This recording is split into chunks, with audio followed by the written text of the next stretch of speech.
अहं श्रीगुरु श्रीयुतपदकमलं श्रीगुरून् वैष्णवांश्च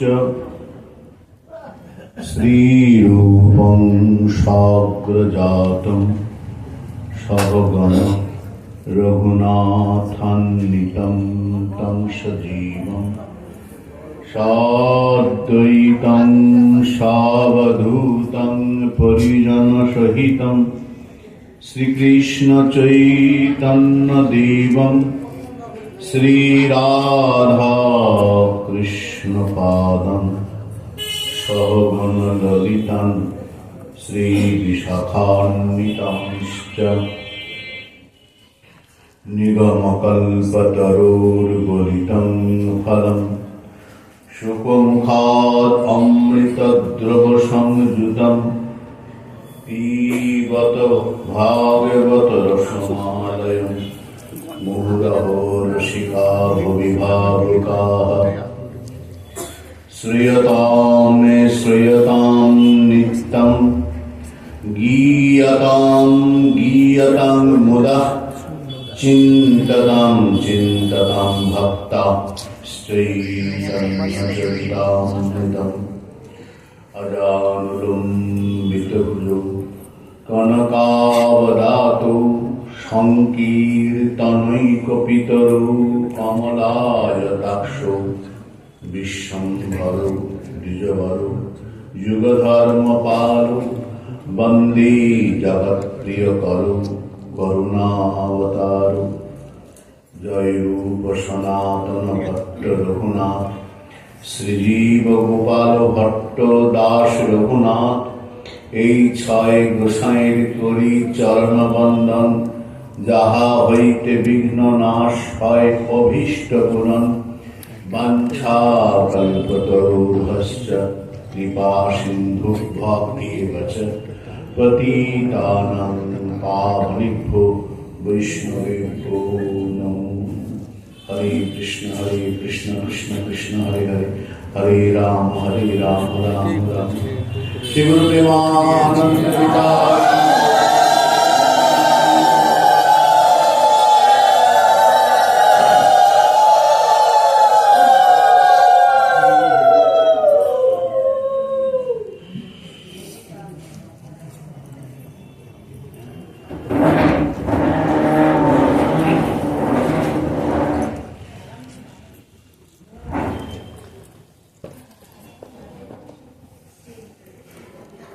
जय गुरु जय गुरु नीता एक साथ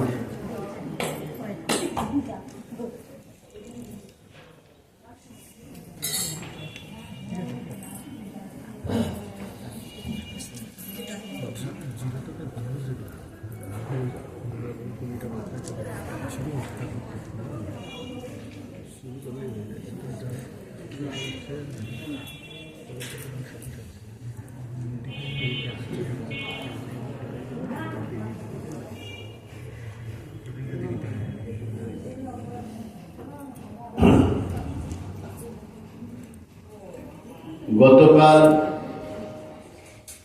আমরা বিলাপ পুষ্পাঞ্জলি গ্রন্থে সমর্পণ শ্লোকে দেখেছিলাম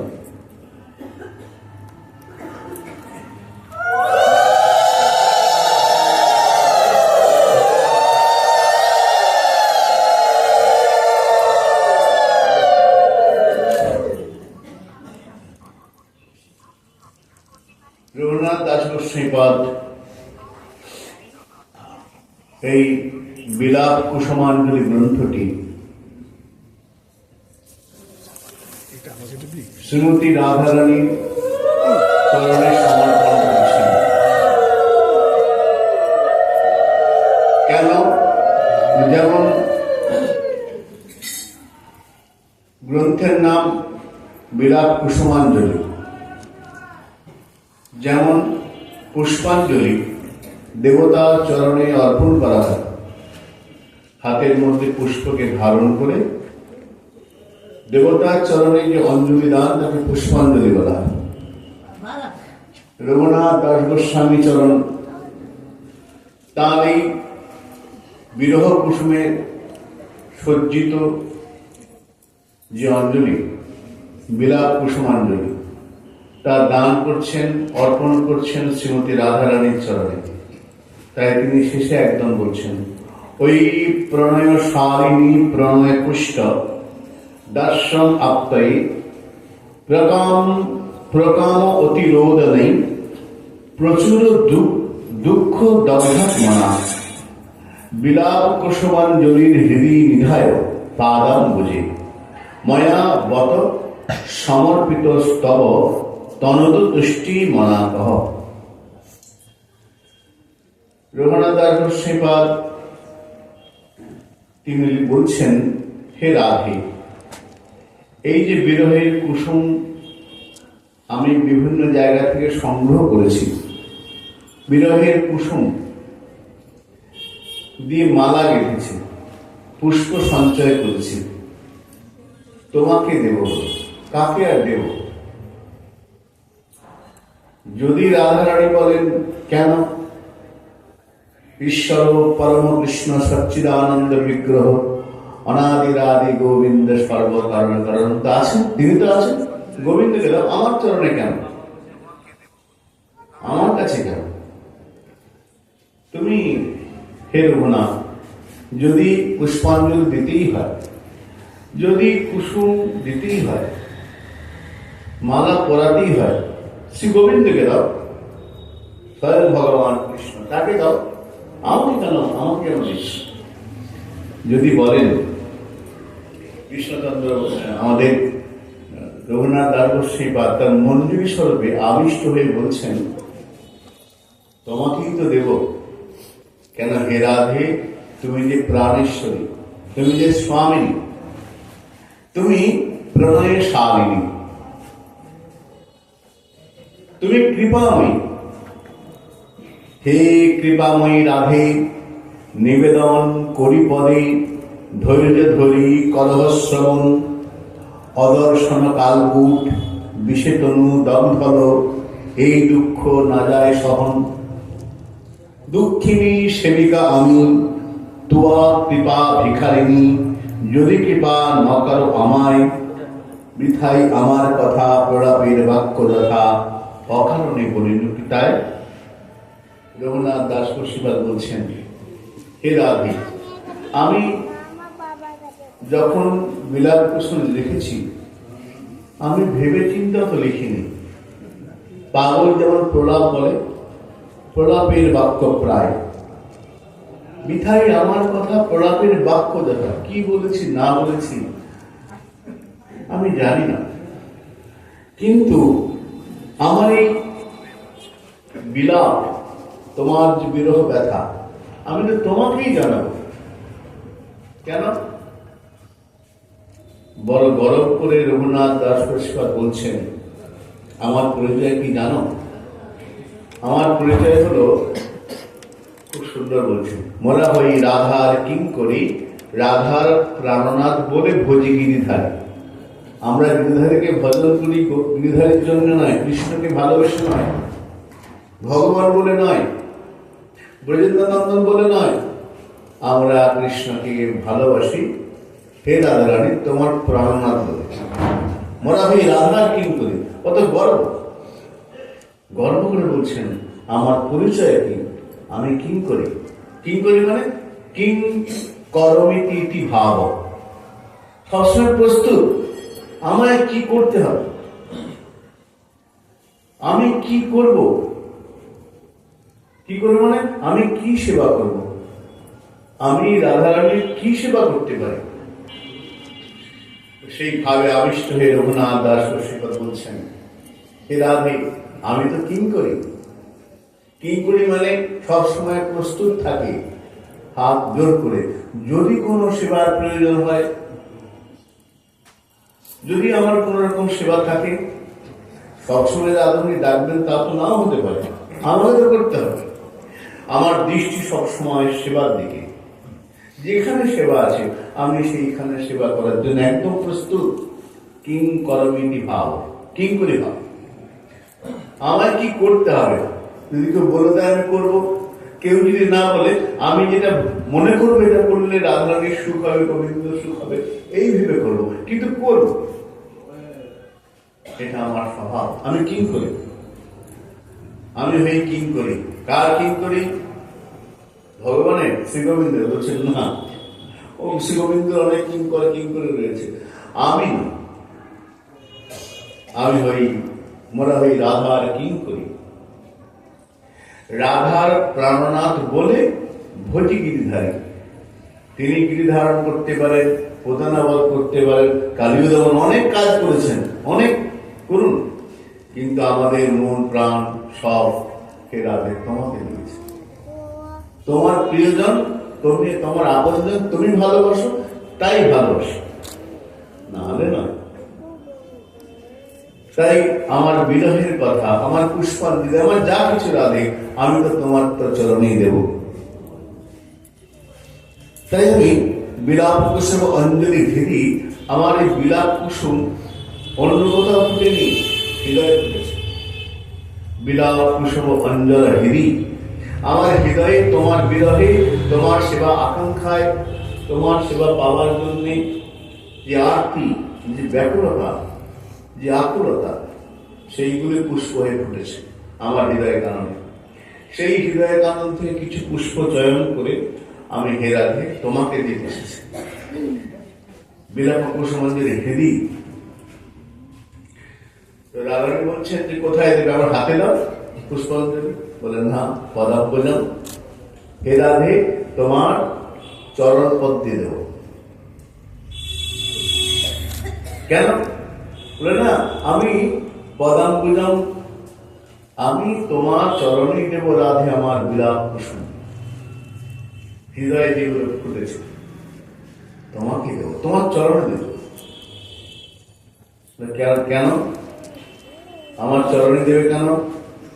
ঠাকুর নরোত্তম উত্তর দিচ্ছেন, রাধিকা চরণাশ্রয় যে করে সে মহাশয়, তারে মুই যাই বলি হারি। রাধিকা চরণাশ্রয় যে করে সে মহাশয়। রাধারানীর চরণ আশ্রয় করলে তোমার সমস্ত কৃপা আপনিই চলে আসবে, আপনি চলে আসবেন। ধ্যানচন্দ্র পদ্ধতিতে ধ্যানচন্দ্র গোস্বামী তিনি লিখছেন যে সাধকের যে পদ্ধতিত্রয় গ্রন্থ আছে সেখানে ধ্যানচন্দ্র পদ্ধতি রয়েছে। ধ্যানচন্দ্র পদ্ধতিতে সাধকের সাধনার কথা বলতে গিয়ে সেখানে বলছেন যে বিনা রাধা প্রসাদেন কৃষ্ণ প্রাপ্তির ন জায়তে। যদি রাধারানীর কৃপা তোমার উপরে না পড়ে কৃষ্ণ কৃপা টিকবে না। বিনা রাধা প্রসাদেন, রাধারানীর কৃপা যদি না হয় তারা। প্রসাদ মানে কৃপা, প্রসাদ মানে প্রসাদ পাওয়া না, খাওয়া না, প্রসাদ মানে কৃপা। যেমন আমরা গুরু অষ্টকের মধ্যে একদম শেষের দিকে একটা কথা আছে, দেখবেন, যস্যা প্রসাদাৎ ভগবৎ প্রসাদ, যস্যা প্রসাদন্ন গতি কুতোপি ধ্যায়ং স্তুবং তস্য যশস্বী সন্ধম বন্দে গুরুশ্রী চরণারবিন্দ।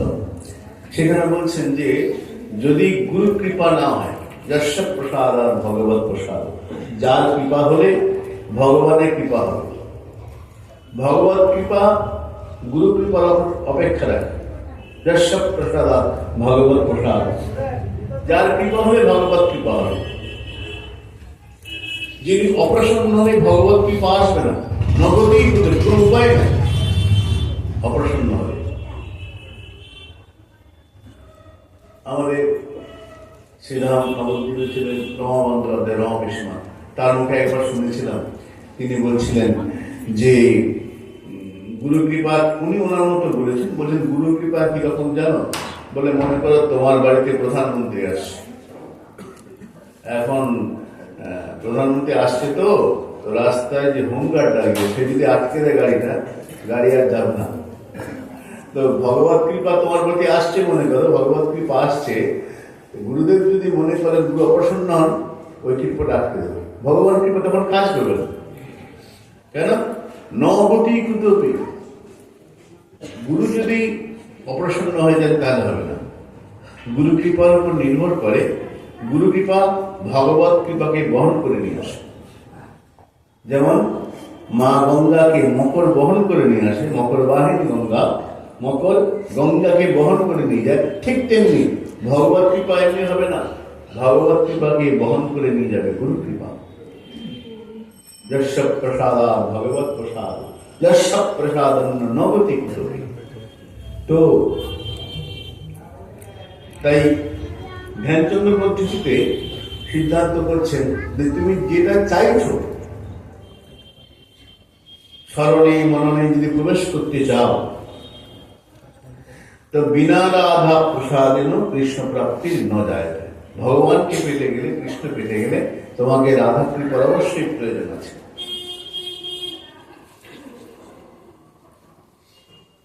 বৈষ্ণবদের কাছে রাধা রানী কেমন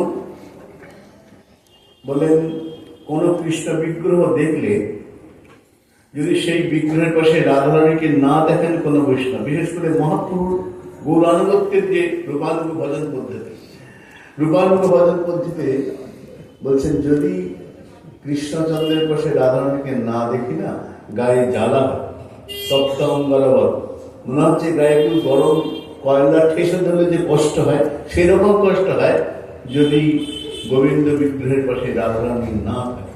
এরকম কথা বলেছে।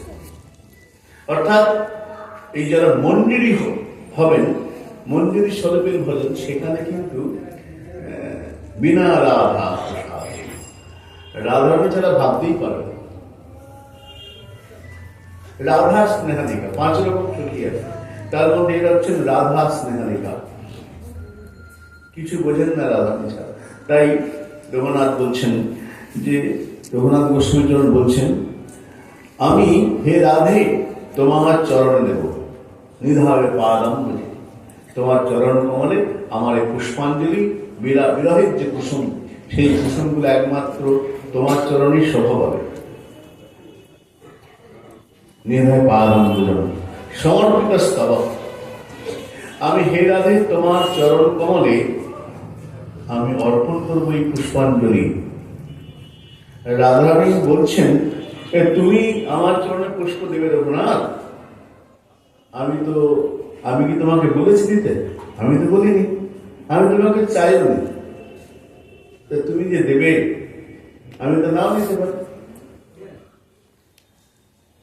আর তুমি দিলে কি লাভ হবে? কিছু আশায় আমাকে দিচ্ছ, আমাকে প্রসন্ন করার চেষ্টা করছো।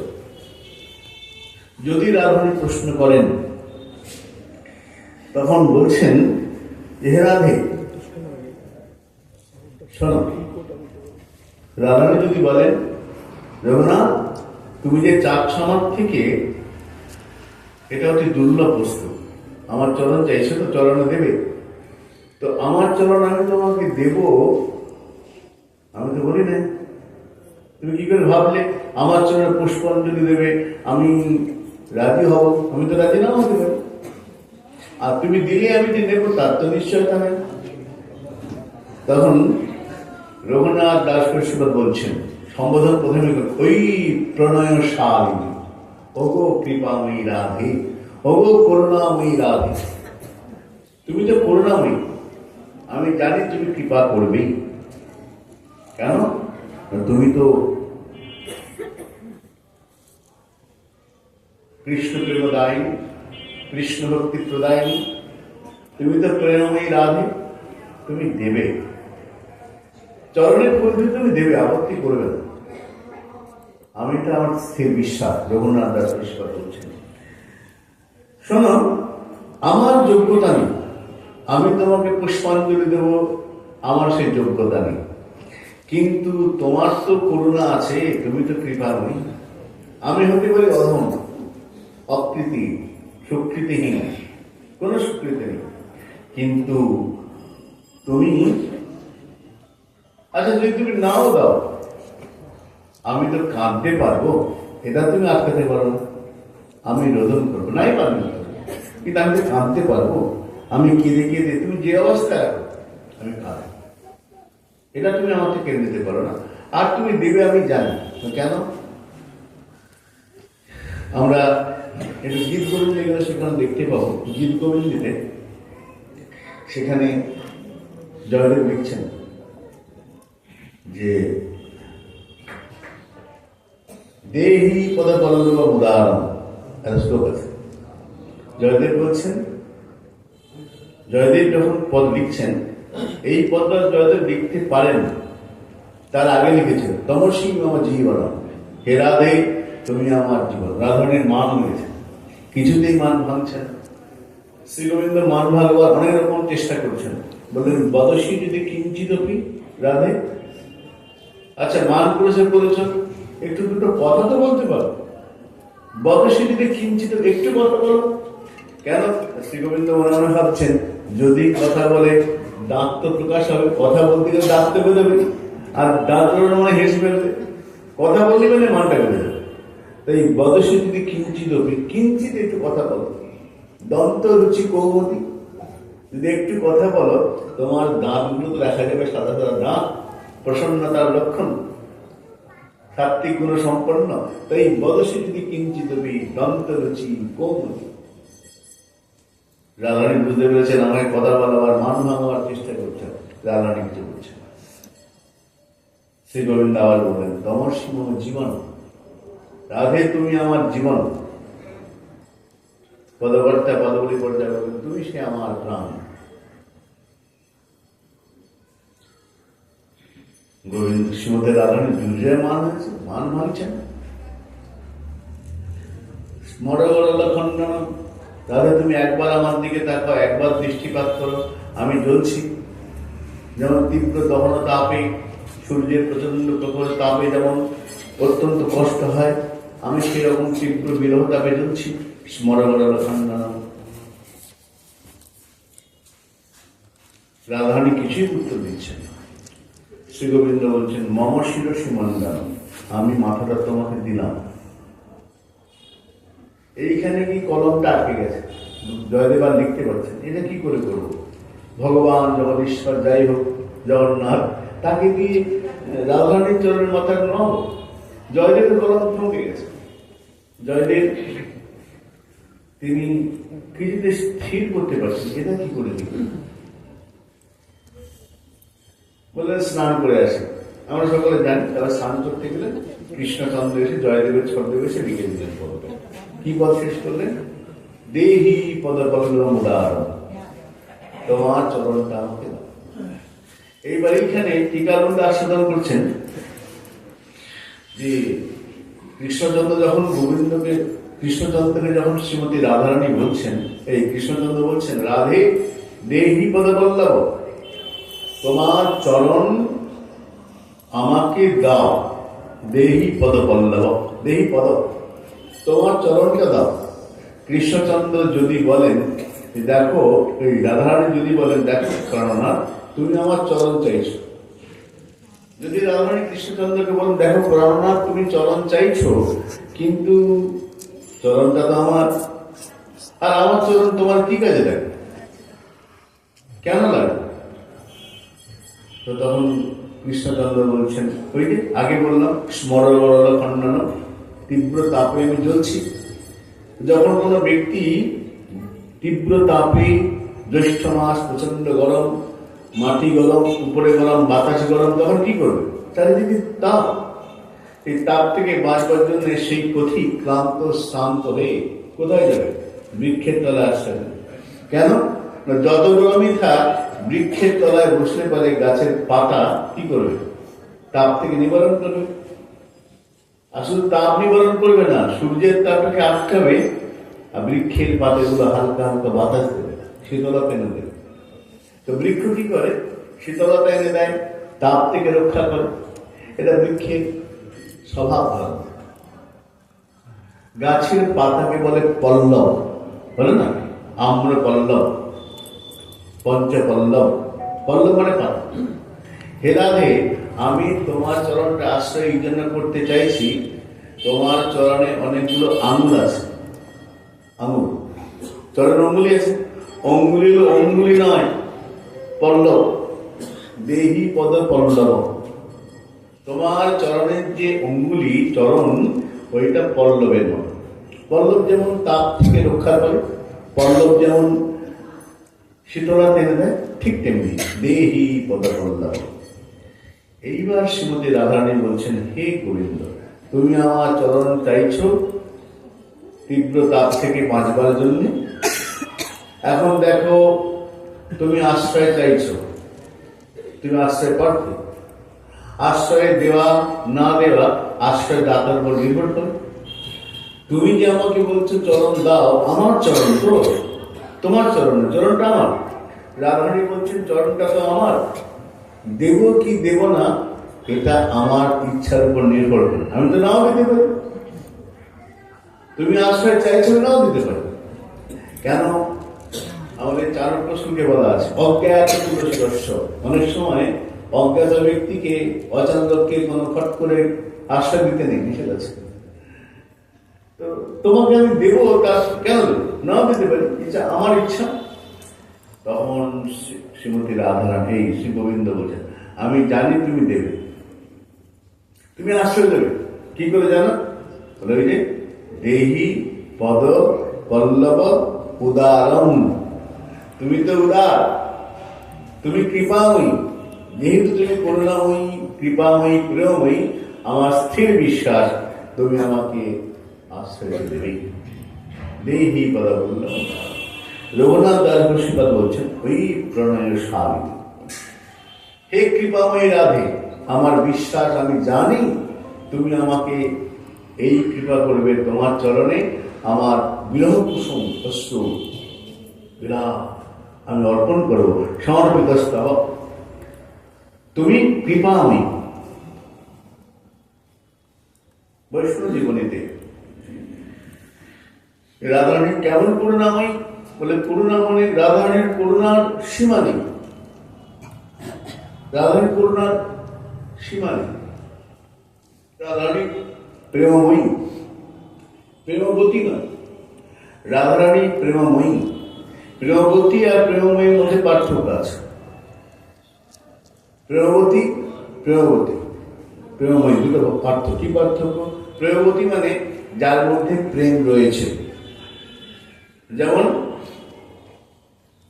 যেমন একটা হলো দুধের বাটি আর একটা সোনার বাটি। পার্থক্য আছে? আছে। দুধের বাটি মানে যে বাটির মধ্যে দুধ আছে, বাটিটা হলো আধা, দুধটা হলো আধের। তো দুধের বাটি মানে একটা বাটি, তার মধ্যে দুধ আছে, দুধের বাটি। আর সোনার বাটি মানে বাটিটাই সোনা দিয়ে তৈরি, ওখানে মধ্যে কিছু নেই, সম্পূর্ণ বাটিটাই সোনা দিয়ে তৈরি। সোনার বাটি, সোনার বাটি, দুধের বাটি। যদি বলি রাধারানী প্রেমবতী, যেমন রূপবতী, ধনবতী, যদি বলি প্রেমবতী তাহলে ভুল হবে। কেন? প্রেমবতী মানে তার মধ্যে প্রেম রয়েছে, প্রেমবতী মানে তার মধ্যে প্রেম রয়েছে। কিন্তু রাধারানী প্রেমবতী নন, প্রেমময়ী। যেমন সোনার কথা বলে সম্পূর্ণটাই প্রেম। একটা চিনির পুতুল, তার মানে চিনি, এই পুতুলটার পায়ের নখ থেকে, জুতো থেকে মাথা সম্পূর্ণ চিনি দিয়ে তৈরি। ক্ষীরের পুতুল সম্পূর্ণ ক্ষীর দিয়ে তৈরি। রাধারানী প্রেমময়ী, করুণাময়ী, করুণাময়ী রাধে। তাই ইনি বলছেন, রাধে তুমি ওই প্রণয়ের সারিণী, হে প্রেমময়ী রাধে, হে করুণাময়ী রাধে। এক পাঞ্জাবি ব্যক্তি, পাঞ্জাবি যুবক, নতুন বিয়ে হয়েছে, পরমা সুন্দর স্ত্রী, স্ত্রীকে খুব ভালোবাসে, স্ত্রীও খুব ভালোবাসে তাকে। এখন কদিন পরে, কিছুদিন পরে ওই পাঞ্জাবি স্ত্রী মারা গেছে। এখন স্ত্রীর নাম ছিল কিশোরী, স্ত্রীর নাম কিশোরী।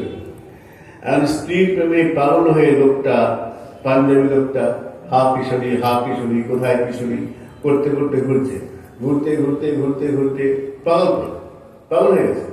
ঘুরতে ঘুরতে ঘুরতে বৃন্দাবন এসেছে। বৃন্দাবনে এসে হা কিশোরী, হা কিশোরী ঘুরে বেড়াচ্ছে। হা কিশোরী, হা কিশোরী, কোথা কিশোরী, কোথা কিশোরী ঘুরে ঘুরছে, পাগল হয়ে গেছে। এখন রাধারানী একদিন ললিতাকে ডেকে বলছেন, ললিতা এই আগে আমাকে এত নাম করে ডাকছে, এত করে আমার ডাকছে, একটু কৃপা করো, ওকে কৃপার ব্যবস্থা করে দাও। ললিতা বলছেন, রাধে তুমি আর লোক পেলে না, এই লোকটা লম্পট পড়বে, স্ত্রীকে ভালোবাসে, স্ত্রী নয়, স্ত্রীর জন্য কাঁদছে, তোমার জন্য কাঁদছে নয়। যদি তোমার জন্য কাঁদছে, তোমার নাম করতো আমরা কৃপা করবো, ভাবতাম ঠিকই, তোমার জন্য কাঁদছে নয়। ওর বইয়ের নাম কিশোরী, ওই জন্য কাঁদছে, বইয়ের নাম করে করে কাঁদছে। হা কিশোরী, তোমাকে ডাকছে না, নিজের বইয়ের কথা ভেবে ডাকছে। রাধারানী তো সরলা অত্যন্ত, তিনি বলছেন, ললিতা একটা কথা বলো, কিশোরী নামটা কার? আমার তো? হ্যাঁ, পদবার্তা চন্দ্রদাস পদ লিখছেন, আমার উঠিতে কিশোরী, বসিতে কিশোরী, কিশোরী গলার হার, পদটা আমাকে কি লেখা হয়েছে? হ্যাঁ, তাহলে নামটা কার? আমার আগে না ওর বইয়ের নাম আগে? আগে তো আমার নাম, আমার নামে ওর বইয়ের নামটা রেখেছে, ওর বইয়ের নামের সঙ্গে আমার নাম তো হয়নি। আর আমি তো একদম পরমাপ্রিয়, প্রথম থেকে আছি, তাহলে নামটা তো আমার, আমার নামে আরেকজনের নাম আছে, সেই নাম ধরে ডাকছে, কিন্তু নামটা কিন্তু আমার। ও হবে না কৃপা, তোমায় কৃপা করতে হবে।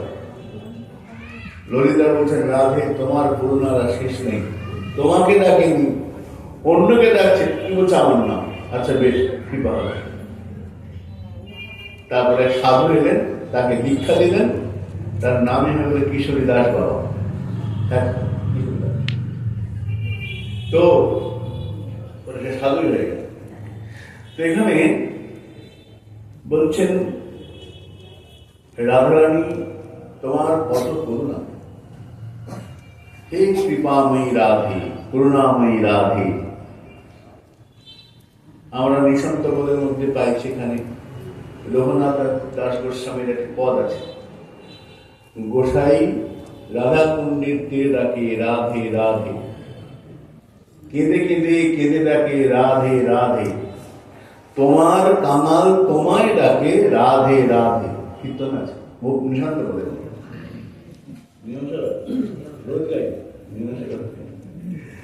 তো কেঁদে কেঁদে কেঁদে ডাকে রাধে রাধে, তোমার কামাল তোমায় ডাকে। রঘুনাথ দাস বলছেন, হে রাধে আমি তোমার কাঙাল, আমি অন্য কিছু কাঙাল নই, তোমারই কাঙাল।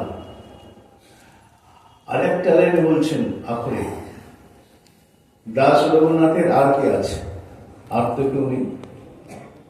হে রাধারানী তুমি ছাড়া আমার তো, হে রাধে তুমি ছাড়া আমার কেউ তো নেই, আমি সব ছেড়ে এসেছি বৃন্দাবন, তাই আমার তুমি ছাড়া আর কেউ নাই। রঘুনাথের আর কে আছে? রাধে, রাধারানী আছে, আর তো কেউ নেই। তাই রঘুনাথ বলছেন, ওই প্রণয়ের সাধে, হে রাধারানী আমার তুমি ছাড়া আর কেউ নেই, আর কেউ নেই। ওই প্রণয়ের সাধে। তাই রাধারানী বলছেন, আচ্ছা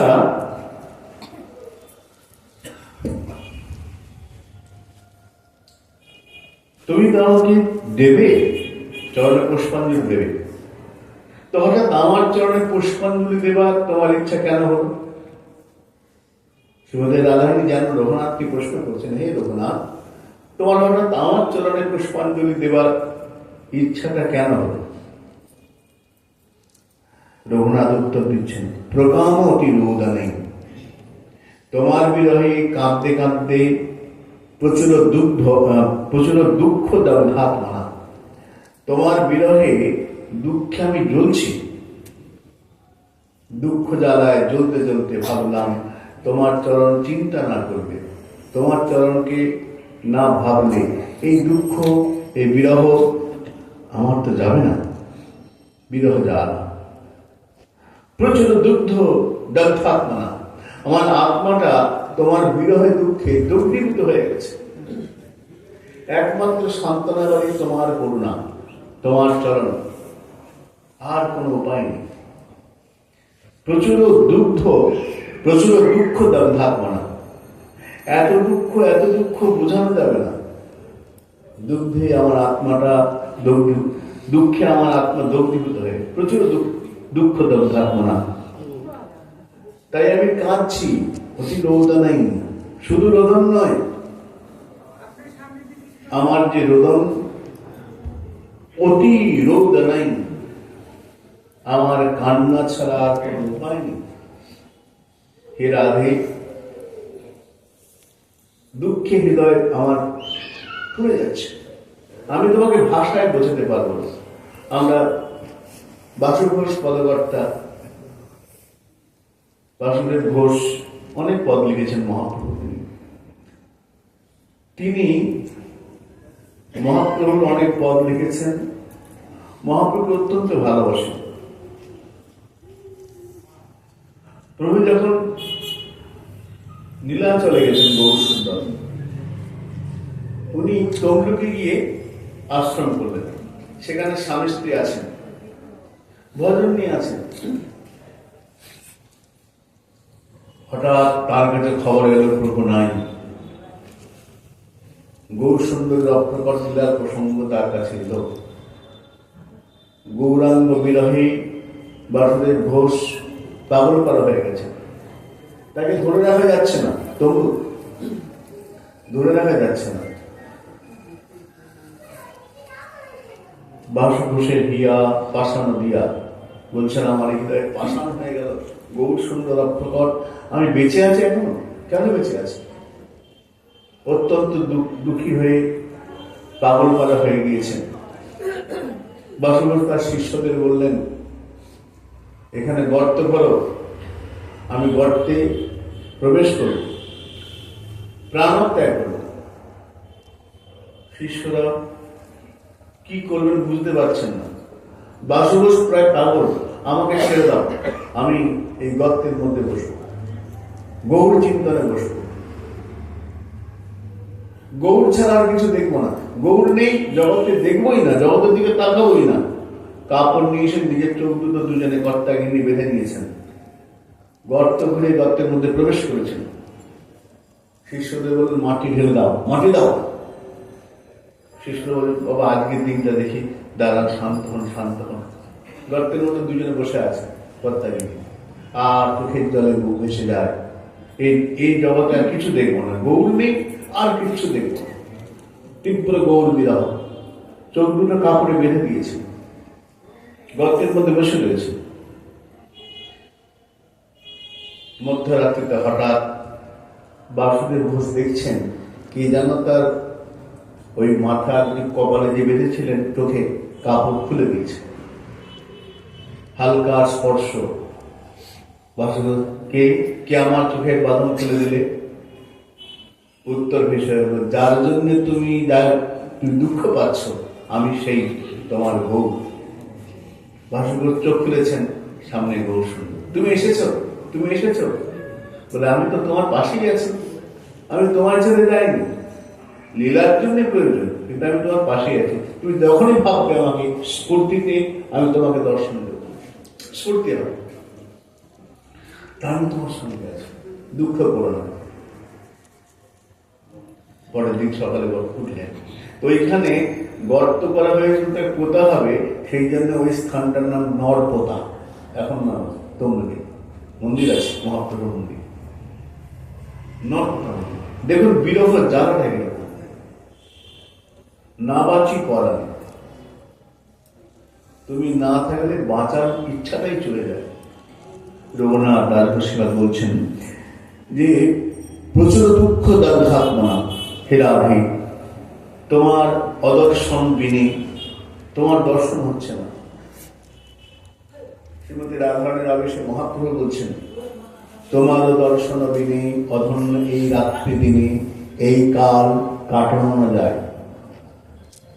তোমার দর্শন বিনে অধন্য এই রাত্রি দিনে, তোমার যে দিনটায়, যে ক্ষণে, যে মুহূর্তে তোমার দর্শন হবে না, তোমার স্মৃতি হবে না, দর্শন বিনে অধন্য এই রাত্রি দিনে এই রাত কাটানো যায়। এই সময় চলে না। গোবিন্দ বিরহে মোরে কি হইল রায়, একটি ক্ষণ যায় শত যুগে প্রায় বিরহ। এই যে দুঃখ, রঘুনাথ দাস বসিবার বলছেন, দুঃখ দগ্ধাত্মনা, দুঃখে আমার হৃদয়টা পুড়ে যাচ্ছে রাধে। আমি দুঃখ থেকে কিছু শান্তি পাওয়ার জন্য আমি তোমার চিন্তন করছি। এই বিরহ কুসুম তোমাকে আমি দিতে চাই। পরম বিজয়া তনতু তুষ্টিং মনা, আমি আর কিছু চাই না তোমার থেকে, শুধু এইটুকু চাই, তুমি যদি সামান্য একটু প্রসন্ন হও, আমার কিচ্ছু চাই না, তোমার প্রসন্নতা বিনিময়ে আমি কিচ্ছু চাই না। নরসাধিপত্যম, আমি স্বর্গ চাই না, মোক্ষ চাই না, মুক্তি চাই না, আমি শুধু তোমার সামান্য প্রসন্নতা চাই, খুব বেশি না, সামান্য। তুষ্টিং মনা তনতু, যদি একটুখানি তুমি প্রসন্ন হও, একটু, ব্যাস আমার জীবন ধন্য। তনতু তুষ্টিং মনা সমর্পিত স্তব, তাই তোমার সামান্য প্রশান্তির জন্যে, সামান্য তুষ্টি বিধানের জন্য আমি তোমার চরণে এই পুষ্পাঞ্জলি দেব। রাধারানী বলছেন, বেশ, ধর আমি প্রসন্ন হলাম, খুব প্রসন্ন, একটু না, অনেকটাই প্রসন্ন হয়েছে। তুমি কি চাইবে? কি চাই বলো? তোমাকে অদেয় আমার কিছু নেই, যা চাইবে কি চাইবে? রঘুনাথ দাস শ্রীপাদ বলছেন, প্রণয় পুষ্ট দাস্যম আপতাই প্রকাম, যদি তুমি দেব মনে করো, আমাকে কিছু দিতে চাও, প্রসন্ন হয়ে আমার বিলাপ কুসুমাঞ্জলি শ্রবণে, বিলাপ কুসুমাঞ্জলি দর্শনে তোমার যদি একটু প্রসন্নতা হয়, তুমি একটা কাজ করো, আমাকে প্রকাম, আমি একটা জিনিস চাইবো তোমার কাছে, সামান্য প্রসন্ন যদি হও, তুষ্টি তোমার মধ্যে আসে, হে রাধে, আমি তোমাকে একটা জিনিস চাইব। কি চাইবে? প্রণয়ে পুষ্ট দাস্যত্বাই, প্রণয়ে পুষ্ট দাস্য চাই। দাস্য চাই।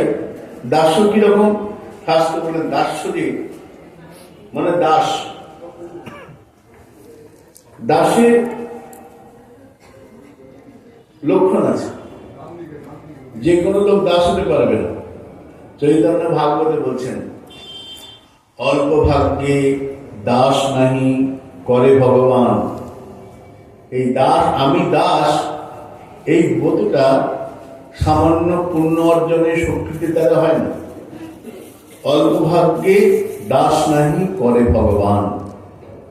দাসের লক্ষণ কি? দাস নাম ইত্যভিধীয়তে, তাকে দাস বলে।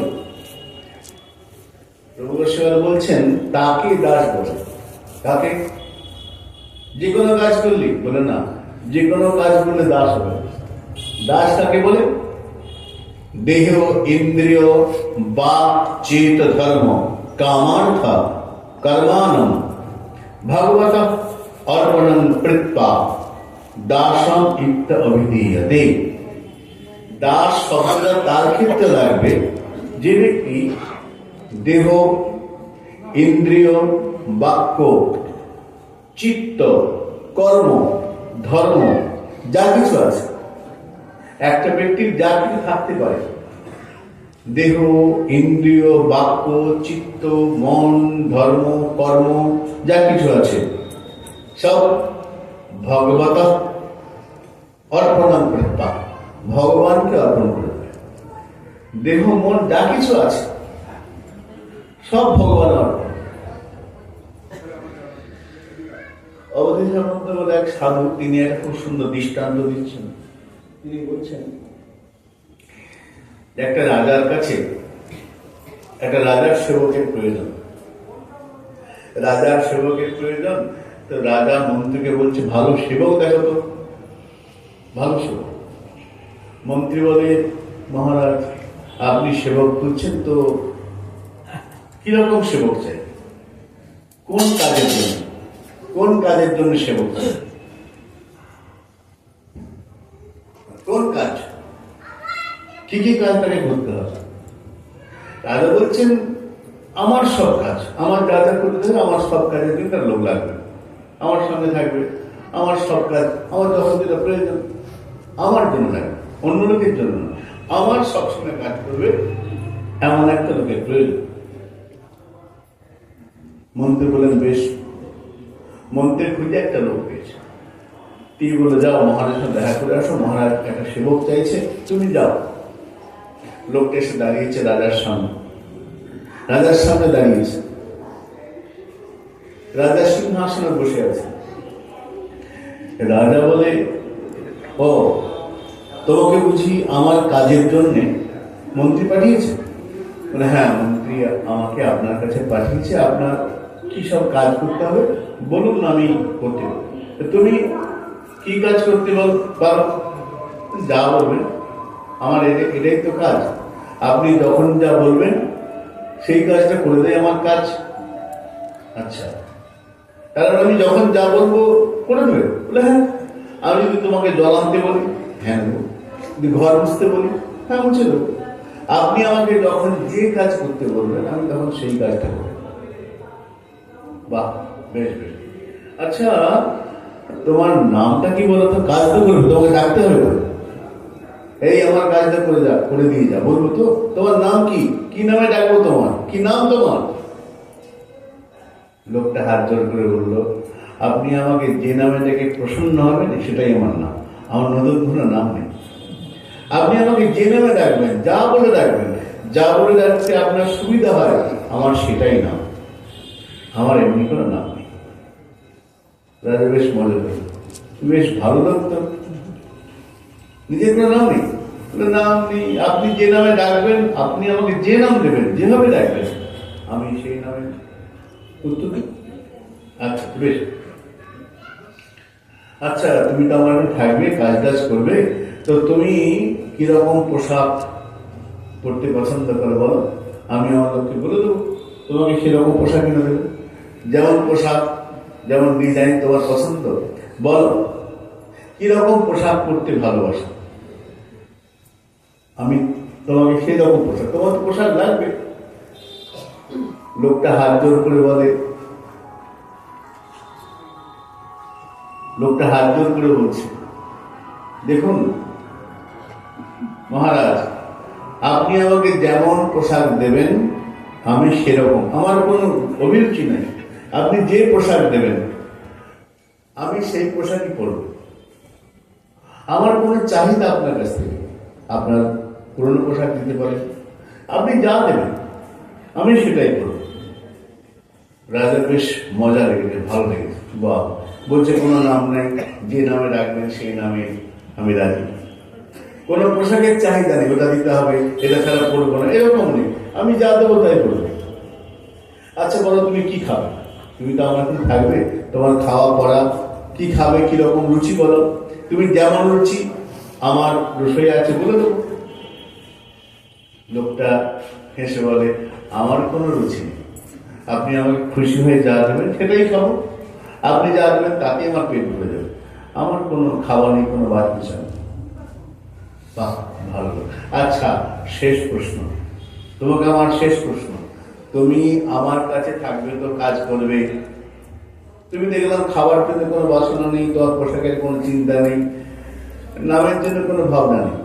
বেশ, আমার প্রশ্ন, তুমি দক্ষিণা কত টাকা নেবে? কাজ তো করবে, টাকা তো লাগবে, টাকার জন্য এসেছে নিশ্চয়ই, তো কত টাকা পেলে খুশি হবে? তোমার মজুরি কত বলো, কত টাকা তুমি নেবে? লোকটা হাত জোর করে বলে, তুমি হে মহারাজ, আপনি খুশি হয়ে আমাকে যা দেবেন আমি সেটাই নিয়ে নেব। রাজার সিংহাসন উঠে দাঁড়িয়েছে, নেমে এসেছেন, লোকটাকে জড়িয়ে ধরেছেন, বলে ভাই তুমি আমাকে শেখালে ভগবানের কাছে কেমন করে দাঁড়াতে, নিঃস্ব হয়ে, কোনো চাহিদা নেই। তুমি আমার কাছে এসেছো, না তোমার বসনের চিন্তা, না খাওয়ার চিন্তা, না থাকার চিন্তা, না অর্থ চিন্তা, তুমি সব আমার ঘরে সঁপে দিয়েছো। তোমার আমি ছাড়া কিছু নেই, আমি ছাড়া তোমার কোনো ভাবনা নেই, তো আমি তোমার সব দায়িত্ব নিলাম, সব দায়িত্ব। তো বলছেন এখানে দাস কিরকম হবে? এইরকম দেহেন্দ্রিয় বাক চেত, দেহ ইন্দ্রিয় বাক ধর্ম কর্ম সব বেটে বেটে, নিজের জন্য ভাবনাই থাকবে না। চিন্তা করার সময় নেই নিজের জন্য, সব সবে দিয়ে আত্মসমর্পণ করে দিয়েছে। দাসের ভাবল এইটা।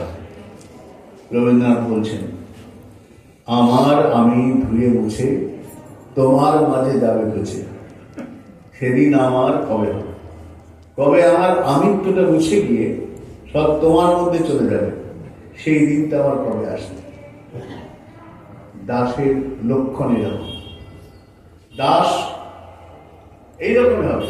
তার নিজের মধ্যে অহং থাকবে না, শুধু এটাই মনে থাকবে আমি দাস।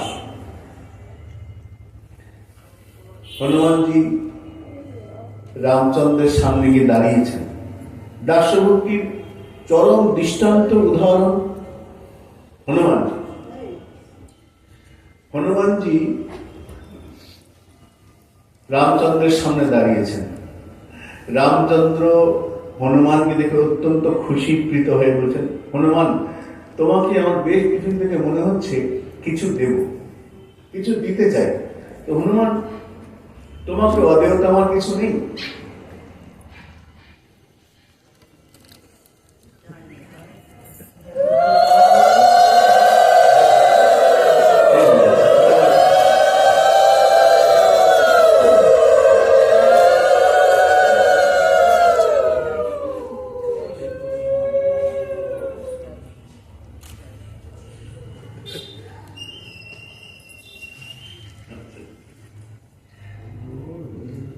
তাদের পুরো মারা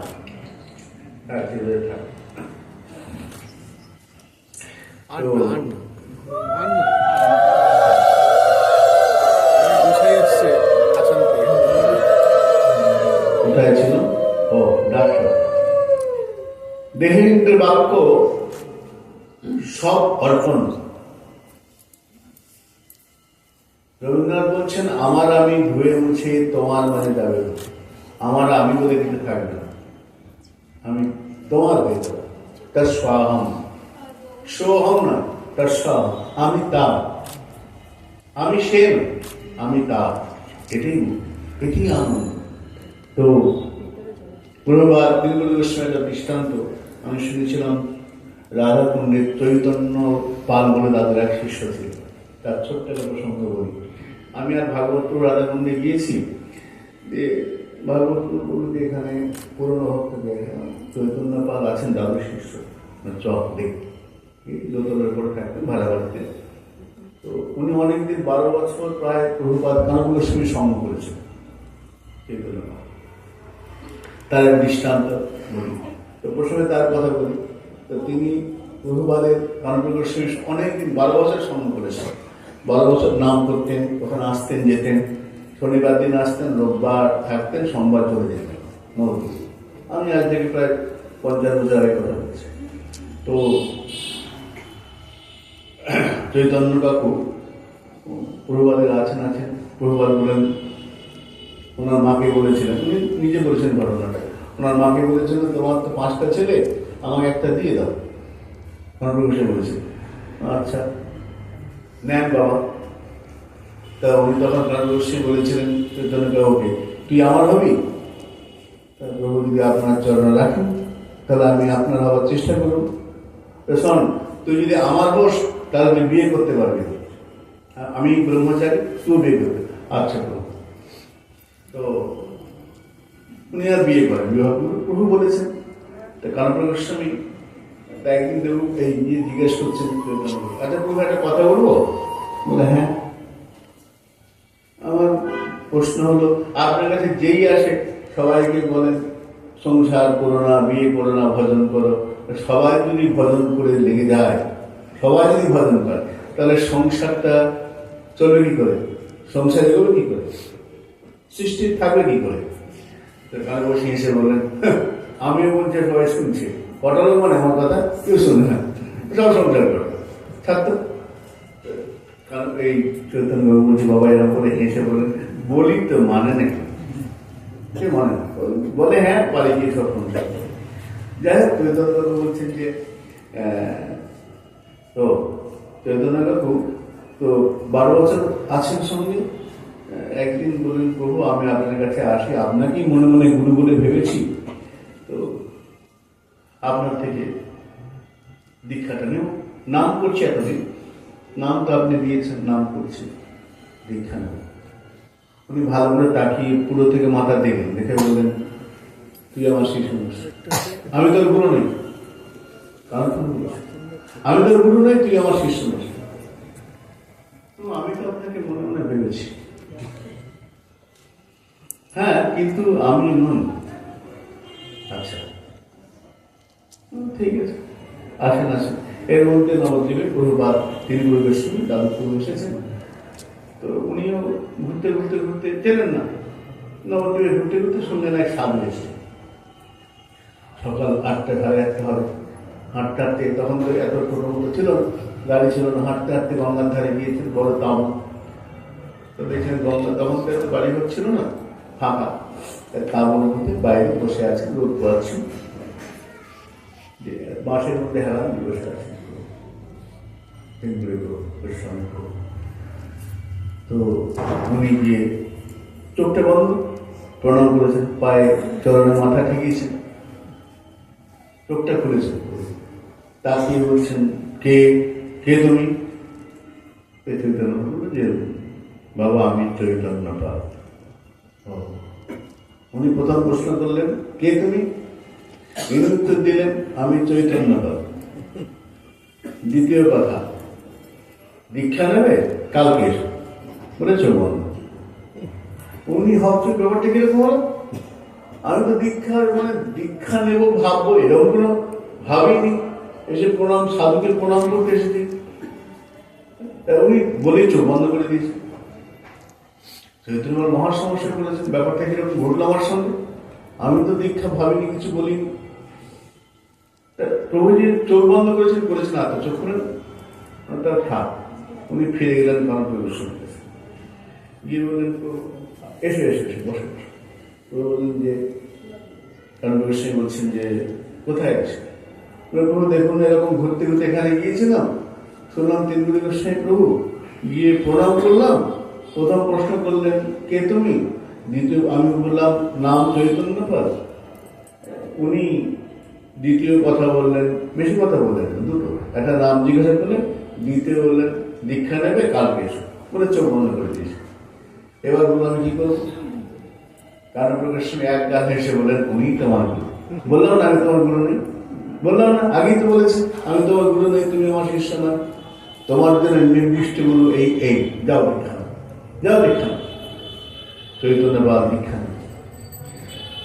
এবার বলছে, যাওয়ার প্রশ্ন করলাম, তখন ভক্তি কিসে হয়? উনি তখন বলছেন, শোনা একটা কথা, আমি তো বেশি লেখাপড়া জানি না, তার একজন দুটো গ্রন্থ লিখেছেন, শিক্ষাষ্টকার ব্যাখ্যা আছে না। তো বলছেন, শোনো, বাবার মুখে শুনেছি, প্রভুপাদ 180 তিনগুলি গোস্বামী কোনো প্রসঙ্গ বলে, শরণাগতি কেমন হবে? সাধক যে শরণাগত হবে কেমন হবে? ভক্তের ভাব কেমন হবে? বললেন, শোনা একটা প্রসঙ্গ। একটা কুকুর, একটা গ্রামের কুকুর, সেই কুকুরটা রোগা পাতলা, ভালো করে চলতে পারে না। সে কোথাও গেলে অন্য কুকুরে তাকে তাড়া করে, কামড়ে দেয়, কামড়াতে আসে, কুকুরটা খুব কোথাও আর যেতে পারে না। তার গায়ে বড়, অন্য যারা বলবান কুকুর তারা সব খাবারগুলো খেয়ে নেয়, ও যখন তার খাবার পায় না, খুব দুঃখী, না খেয়ে খেয়ে শরীর ভিন্ন শীর্ণ হয়ে গেছে। যেখানে যায় অন্য কুকুরটা তারা করে দল বেঁধে, ও এখন কোথায় যায়? ও তখন ঘুরতে ঘুরতে একদিন জীর্ণ শীর্ণ ক্লান্ত পায়ে ঘুরতে ঘুরতে এক রাজবাড়ির দরজার সামনে গেছে। জমিদার বাড়ি রাজবাড়ি, বিরাট বড় দরজা, সামনে দারোয়ান দাঁড়িয়ে আছে লাঠি নিয়ে। পাশেই পাঁচিলের পাশে ড্রেন, সেখানে অনেক খাবার পড়ে আছে, তারপরে সব পাতা পড়েছে, খাবারের পাতা। তো ও কুকুরটা আস্তে আস্তে গিয়েছে, যদি দুটো খেতে পারে, কেন আশেপাশে কোনো কুকুর তো নেই, রাজবাড়ি বলে কথা। কুকুরটা আস্তে আস্তে এগিয়েছে, যে এগিয়েছে না, অমনি জমিদারের বাড়ি যে লেঠার লাঠি নিয়ে এসছে। আর লেঠারকে দেখে আর ভয়ে একদম কুকুর এমনিতেই শরীর চলতে পারছে না, জীর্ণ শীর্ণ শরীর, রোগা পাতলা, কতদিন খাবার খায়নি, মাটিতে পড়ে গেছে। মাটিতে পড়ে গিয়ে কুঁই কুঁই কুঁই করছে। আর লেঠুরে কি যেন দয়া হয়, একে মারবো কিন্তু আগেই পড়ে গেছে, আর যা চেহারা একে মারবো কোথায়, থাক। লিটলটা চলে গেল। আস্তে আস্তে কুটি কুটি পায়ে গিয়ে ওই যে খাবার পড়ে আছে না, রাজবাড়ির খাবার পড়ে আছে, সেই খাবারের কাছে গিয়ে একটু একটু করে খাচ্ছে। লিটল কিছু বলে না, সেটাই কিছু বলে না, খায়, ভালো লেগেছে, খেলো, একটু বল খেলো, পরের দিন আবার খেলো। আর তো কোনো কুকুর নেই, একটা কুকুর, আর লিটল কিছু বলে না, আছে পড়ে আছে। একদিন, দুদিন, 3 দিন, 4 দিন, 5 দিন, 10 দিন হয়ে গেছে, 10 দিন হয়ে গেছে। রোজ 4 বার 5 বার, সকালে, বাল্য, মধ্যাহ্ন, বৈকালিক, রাত্রে 5 বার 6 বার খাবারের কথা বলে, আর প্রচুর খাবার করে থাকে। ও কুকুর খেয়ে আর কত খাবে, প্রচুর খাবার খায়, শরীর তাগত হয়ে গেছে, শক্তি হয়েছে, খুব স্বাস্থ্য খুলে গেছে। 15 দিন 10 দিন ধরে খাচ্ছে। এখন মাঝে একদিন একাদশী করেছে, সকাল থেকে কুকুরটা ভাবছে এইবার খাবার আসবে, বাংলা হোক, পাতা পড়ে। কিন্তু সেদিন রাজবাড়ির একাদশী, সব নির্জলা, কেউ আর কিছু খায় না। বেলা 8টা 9টা কোনো পাতা পড়ে না, অন্যদিন 8টা বাজলেই পাতা পড়ে যায়, খাবারের এঁটো পাতা পড়তে থাকে। আজকে কোনো খাবার পড়ে না, এঁটো পাতা পড়ে না। কুকুরটা ভাবছে কি হবে। মধ্যাহ্ন হলো, প্রচুর খিদে পেয়েছে, আর থাকতে পারছে না, শরীর তাগত এসে গেছে। সারাদিন তো সকাল গেল, দুপুর গেল, দুপুর গড়িয়ে চলে যায়। কুকুর বলে না, এখানে আর থাকবো না, অন্য কোথাও যায়। খিদের এমন কারণ, থাকতে পারছে না। কুকুরটা করলো কি, ওইখান থেকে বেরিয়ে পাশের গ্রামে গেল, জমিদার বাড়ি ছেড়ে।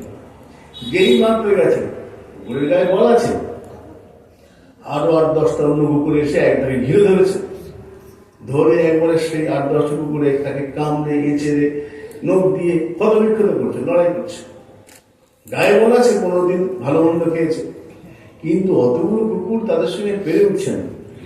এদিকে রাস্তা দিয়ে সব লোকজন যাচ্ছে, বলতে যাচ্ছে, ওই রাজবাড়ির কুকুরটা না, ওইটাকে মারছে না, ওই কুকুরগুলো, এই রাজবাড়ির কুকুর তো। এই কথাটা রোডটার মতো, রাজবাড়ির কুকুরকে মারছে, রাজবাড়ির কুকুরকে মারছে করতে করতে রাজার কাছে গেছে। রাজা বলে, লোকে কি বলছে, রাজবাড়ির কুকুর, আমি তো কোনো কুকুর পুষিনি, রাজবাড়ির কুকুর, আমি তো কোনো কুকুর পুষিনি। মন্ত্রী তুমি? মন্ত্রী বলে, মহারাজ না, আমি তো কোনো কুকুর পুষিনি। সেনাপতি? রক্ষী? কোটাল? না মহারাজ, আমরা কেউ কোনো কুকুর পুষিনি। কেন লোকে বলছে? কেন বলছে জিজ্ঞেস করতে, লেটেন থেকে যে দারোয়ানকে জিজ্ঞেস করতে, লোকে কেন এই কথা বলছে হঠাৎ করে যে রাজবাড়ির কুকুর খোঁজে নাও। লেটেনকে ডাক, মহারাজ বলুন, লোকে বলছে রাজবাড়ির কুকুর, ব্যাপারটা কি? আমরা কেউ তো না মন্ত্রী, না সেনাপতি, না কোটাল, আমরা কেউ কোনো কুকুর পুষিনি। তো রাজবাড়ির কুকুর বলছে কেন? বলে, রাজবাড়ির কুকুর তো জানি না, তবে কদিন আগে একটা কুকুর এসেছিল, তো এসেছিল, আমি তাড়াতে গেলাম, কিন্তু দুর্দশা দেখে, ওর দৈন্যদশা দেখে আমি আর কিছু বলিনি। খাচ্ছি, পড়ে থেকে খাবার খাচ্ছিল একটা কুকুর, আমি কিছু বলিনি, পড়ে আছে আসে। আর এমন ওর মাটিতে করে করুণ দৃশ্য তাকিয়েছিল না, ওকে দেখে আমার দয়া আছে, আমি আর তারাই। তো কদিন ছিল, আজকে সকাল থেকে দেখছি না, হয়তো ওইটার কথাই লোকে বলছে। রোজ এখানে পড়ে থাকে, অন্য কোথাও যেত না, আজকেই কোনো খাবার পায়নি, হয়তো সেই জন্যই গেছে। তখন রাজা বলছে, ও তাহলে 15 দিন ধরে কুকুরটা আমার বাড়ি ভাত খেয়েছে, আমার যা কিছু করেছে। হ্যাঁ, রাজবাড়ি থেকে যে খাবারগুলো করে সকাল বিকাল, ওইগুলো খেয়েই তো বেঁচেছে, ওইগুলোকে শরীর তাও হয়েছে। তখন রাজা বলছে, আচ্ছা তাহলে প্রজারা ঠিকই বলছে, আমার অন্নে প্রতিপালিত, এতদিন 15 দিন আমার অন্ন খেয়েছে, তা আমার অন্নে প্রতিপালিত, তাহলে তো ও আমারই কুকুর হলো, কেন ওর শরীরে আমার অন্ন, রাজবাড়ির অন্ন আছে। না না না, এটা অন্যায়, রাজবাড়ির অন্ন আছে, রাজবাড়ির কুকুরই বলে, 15 দিন ধরে আশ্রয় আছে, আশ্রয় অন্ন করেছে। যাও লিটল পার্টনারকে উদ্ধার করে নিয়ে আর দেখো, ভারত বৈদ্যকে দেখো, ট্রিটমেন্ট ব্যবস্থা করো। রাজা লিটলকে সব কুকুরকে তাড়িয়ে ওটাকে নিয়ে এলো, ক্ষতবিক্ষত করে দিয়েছে অন্য কুকুররা। তখন ও তো একদম মাটিতে পড়ে গেছে। রাজার লোকে এসে ওষুধ দিচ্ছে, পট্টি বেঁধে সুস্থ করছে, তখন কুকুরটা বলে যে আমি আর এই বাড়ি ছেড়ে কোথাও যাবো না, এতদিন তো করেছিলাম, কোনো অসুবিধা হয়নি, আজ একটুখানি এই দুয়ারটা ছেড়ে অন্য কোথাও গিয়েছিলাম, আমি ক্ষত বিক্ষত হয়ে গেছি। কত করুণা! রাজাকে আমি চিনি না, শুধু এই দরজাটা আশ্রয় করে বলেছিলাম, তাই দেখো আজ উদ্ধার করে আমাকে কত আদর করছে। আমি আর ভুলে অন্য দরজায় যাবো না, সব দরজা ছেড়ে দিয়েছি, আর যাবো না এই দরজায়, যা ভুল করেছি করেছি। ঠিক তেমনি কি হলো, আমরা গুরুচরণ ছেড়ে বিষয়ের দরজায় ঘুরছি, কাম ক্রোধের দাস হইয়া তার লাগায় ভ্রমিতে ভূমিতে যদি সাধু বৈদ্য পায়, দার্শন যদি ঠিক ঠিক দাস হওয়া যায়, তাহলেও গুরু কৃপা রাধাদের কৃপা ধরে পড়ে। মহাদেব রঘুনাথ বসিলাল বলছেন, দাস্য চাই রাধে তোমার চরণে, দার্শন দেহ ইন্দ্র বাক চিত্ত সব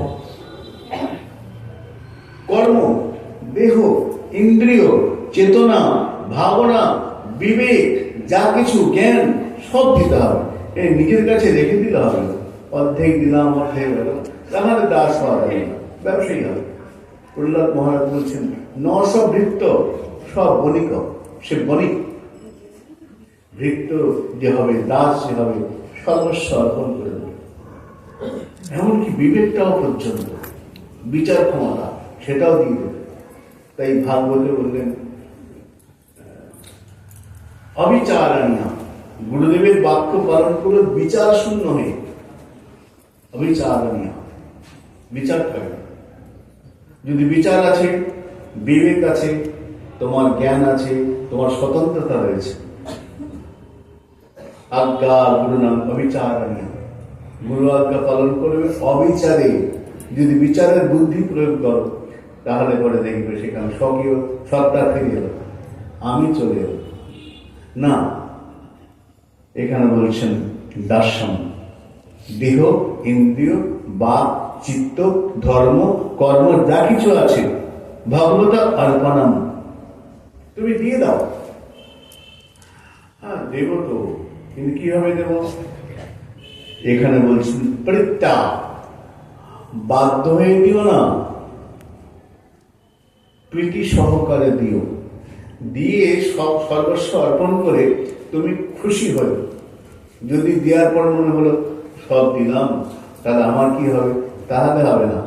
তোমার দানটা কিন্তু সম্পূর্ণ দান করতে হবে, প্রীতি সহকারে দিয়ে তোমার মধ্যে প্রসন্নতা আসতে হবে। গুরুকে সর্বস্ব দিলাম, মহাপ্রভুকে সর্বস্ব দিলাম, আমার বলতে কিছু রাখলাম না। যদি আমার বলতে কিছু ভিতরে থেকে যায় মমত্ব, আমরা কীর্তন শুনে না, প্রভু কীর্তন করেন পাঠের আগে, কপট কুটিনাটি গুচায় ভজাও শ্রীকৃষ্ণ চৈতন্য, ওই কুটিনাটির ভিতরে একটুখানি থেকে যায়, কপটতা থেকে যায়, তাহলে হবে না। কপট কুটিনাটি ঘুচায়, এই হলো দাস্যের লক্ষণ। তো রঘুনাথ দাস বসুনাথ বলছেন যে রাধে প্রণয় পুষ্ট দার্শন, আমি তোমার প্রণয় পুষ্ট দাস হতে চাই। শুধু দার্শন নয়, দার্শনের সমস্ত প্রীতির সঙ্গে অর্পণ। রঘুনাথ আরেকটা শব্দ যোগ করলেন, কিরকম দাস্যতে এই রাধে তোমার চরণে প্রণয় পুষ্ট। যে দাসের সঙ্গে প্রণয় শব্দটা, প্রণয় শব্দটা লেগে যাবে। প্রণয় মানে প্রেম পূর্ণ দাস্য, যে দাসের সঙ্গে, দাসের প্রাণ হলো প্রেম প্রীতি। ভক্তিরসন্ত সিন্ধুতে আমাদের গোস্বামীপাদ বলছেন, গোস্বামী চরণ, প্রেম পূর্ণ দাস্য কোনটা, লক্ষণ কি? প্রেম পূর্ণ দাস্য না মমত্বাতি সায়ঙ্কিতা, যে প্রেমের মধ্যে রাধে আমি তোমার, এই মমত্ব বোধ, তুমি আমার প্রাণেশ্বরী, আমি তোমার দাসী, এই যে মমত্ববোধ, মম, এইটা যার মধ্যে বেশি মাত্রায় আছে, মমত্বাদি স্বয়ংকৃতা সম্যক মসৃণিত শান্ত, যার চিত্তটা সম্যক প্রকারে মসৃণ হয়েছে, চিত্তটা সম্যক প্রকারে মসৃণ। মসৃণ কি করে হবে? মানে রোদন, ওই যে বললেন প্রতিরোধন, এই কাঁদতে কাঁদতে চোখের জল পড়তে পড়তে চিত্তটা মসৃণ হবে। যেখানে সবসময় জল পড়ে কি হয়? সেখানে পিচ্ছিল হয়ে যায় না জায়গাটা। তো রোদন, প্রতিরোধ নেই। এখানে বলছেন হ্যাঁ, প্রতিরোধ নেই প্রচুর দুঃখ দেবদাত্মা। প্রতিরোধন করতে করতে করতে কাঁদতে কাঁদতে তার হৃদয়টা যখন পিচ্ছিল হয়ে যাবে, মসৃণ হয়ে যাবে, সম্যক প্রকারে মসৃণ হবে, তখন ভগবানের রাধারানীর চরণে মমত্বটা আসবে। তার মমত্ব আসবে না, মমত্ব তখন হবে যখন কাঁদতে কাঁদতে সমস্ত ধুয়ে মুছে যাবে, তখন। আর তখন চিত্তটা, আত্মাটা প্রসন্ন হয়ে যাবে। প্রেমা বোধই নিগদ্যতে, বুদ্ধিমান ব্যক্তিগণ তাকে প্রেমের লক্ষণ করেছেন। আত্মা যখন প্রসন্ন হবে, চিত্ত যখন মসৃণ হবে, আর ভগবান চরণে প্রচুর পরিমাণে যখন মমত্ব এসে যাবে, তখন তার নাম হচ্ছে প্রেমপূর্ণ দাস্য। রঘুনাথ দাস কিন্তু বলছেন প্রণয় পুষ্ট দাস্য আত্ময়। রাধে, তোমার চরণে আমি এইটুকু চাই, প্রণয় পুষ্ট দাস্য। ঠিক আছে, আমার বিলাপ পুষ্পাঞ্জলি লেখার উদ্দেশ্য তোমার চরণে প্রণয়ে পুষ্ট দাস্য হতে চাই। কিরকম সেটা? আমরা একটা দাসের প্রসঙ্গ পাই শ্যামানন্দ চরিতামৃত গ্রন্থের মধ্যে। শ্যামানন্দ প্রভু একটা কোন গ্রামে গিয়েছে শিষ্যবাড়ি, সেইখানে শ্যামানন্দ ভিতরে রয়েছেন। এই সময় সেই ভক্ত বলল, প্রভু আমি যজ্ঞ হবে, এখানে যজ্ঞ করতে চাই। অনেক ব্রাহ্মণ এসেছেন, ব্রাহ্মণগণ এসেছেন, তো বলে একজন ব্রাহ্মণ কম করেছে। তো শ্যামানন্দ প্রভু না, কাজ করো, আমার একটা শিষ্য সঙ্গে আছে সেবক, ওকে নিতে পারো, নাম ভুবন মন্ডল। সেই ব্রাহ্মণ সবসময় প্রভুর সঙ্গেই থাকে। সেই ভুবন মন্ডল সে তখন গুরুদেব বলেছেন যজ্ঞ সভায় গিয়েছে। ব্রাহ্মণ যখন যোগ কথা বলছেন, যোগ্যতা হবে তো শুদ্ধ অগ্নি প্রয়োজন, শুদ্ধ অগ্নি প্রয়োজন। কেন অগ্নি তো অনেক ভাগ আছে, অগ্নির মধ্যে 10 রকম অগ্নি। তার মধ্যে একটা অগ্নি আছে ক্রব্যা, তাকে বাদ দিয়ে যজ্ঞ আরম্ভ করতে হয়। ক্রব্যত অগ্নি যখন মৃতদেহ পুরানো হয় তখন ওই আগুনটার প্রয়োজন। তো যজ্ঞে তো ওই আগুন থাকবে না, ওই আগুনকে বাদ দিতে হবে, তাহলে শুদ্ধ অগ্নি আনতে হবে, ব্রহ্মাগ্নি। তখন এই ভুবনমঙ্গল বলছেন, যিনি শ্যামানন্দ প্রভুর সঙ্গে সবসময় থাকেন, তিনি বলছেন শুদ্ধ অগ্নি কেন, ব্রহ্মাগ্নি নিয়ে আসুন। শুদ্ধ অগ্নি, আগুনকে শুদ্ধ করতে হবে, ব্রহ্মাগ্নি নিয়ে আসুন। তো ওই ব্রাহ্মণ বলছেন ব্রহ্মাগ্নি বড় কঠিন ব্যাপার, দুম করে আসে না। যার ব্রহ্মতেজ আছে, যার তপস্যা আছে, সে দিতে পারে, সবাই দিতে পারে না। তো সেই ব্রাহ্মণ ভুবন মঙ্গল বলছে আচ্ছা, ভুবন মঙ্গল যে ব্রাহ্মণ কিন্তু আচ্ছা শোনো, আমি তোমাদের ব্রহ্মাগ্নি দিতে পারি, ব্রহ্মাগ্নি।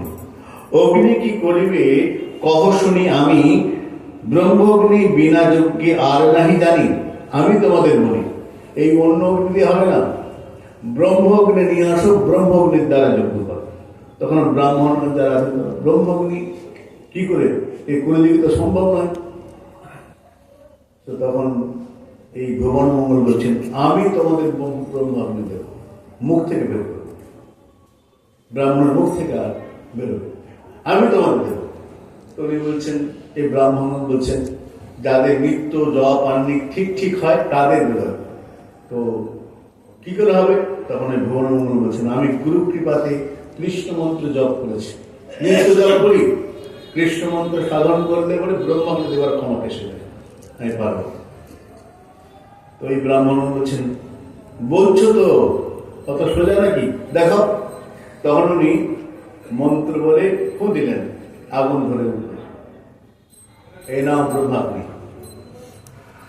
তখন ব্রাহ্মণ অবাক, আমরা এতদিন ধরে যজ্ঞ করছি, আমরা তো এইভাবে দেখিনি। ওই সমস্ত ব্রাহ্মণ এসে বলল ওই ভুবন মঙ্গলকে, তুমি আমাদের দীক্ষা দাও, এই বিদ্যা শিখাও, তোমার কাছে আমরা দীক্ষা নিতে চাই। ভুবন মঙ্গল হাসছেন, আমি দীক্ষা দেওয়ার অধিকারী নই, আমি দিতে পারবো না। আমি যার সঙ্গে থাকি, আমি যার দাস, আমার গুরুদেব তিনি দেন, আমি তো দাস মাত্র। আমি তার সঙ্গ থেকে তার সেবা করে যেটুকু পেয়েছি, আমি মন্ত্র দিতে পারবো, আমার গুরুদেবের কাছে যাও। সমস্ত ব্রাহ্মণ গিয়ে দীক্ষা নিলেন শ্যামানন্দ প্রভুর কাছে। শ্যামানন্দ চরিতামৃত গ্রন্থের মধ্যে ভারী সুন্দর। কিরকম দাস? এইরকম যে ব্রহ্মকে দিতে পারে এমন ক্ষমতা দাসের। কেন? দেহেন্দ্র বাক চেত সব অর্পণ করে দিয়েছে গুরুকে, দীক্ষা দেবো ইচ্ছাটাও নেই। তাহলে বলছে আমাদের দীক্ষা দিন, বলে না কি করে দেবো, ওই সব তো আমার কাছে দেওয়ার ইচ্ছা বুদ্ধি কিছুই তো নেই, সবটা গুরুকে অর্পণ করে দিয়েছে, আমি পারবো না। নিতে ওখানে যাও, দীক্ষা ওখানে নিতে। প্রণয় পূর্ণ দাস্যের একটা দৃষ্টান্ত আমরা পাই, আরেকটি ভারী সুন্দর। অনেকেই জানেন হয়তো, তবু বলি, শ্যামানন্দ প্রভু, এই আমাদের ঠাকুর নরোত্তম এবং আচার্য প্রভু দুজনে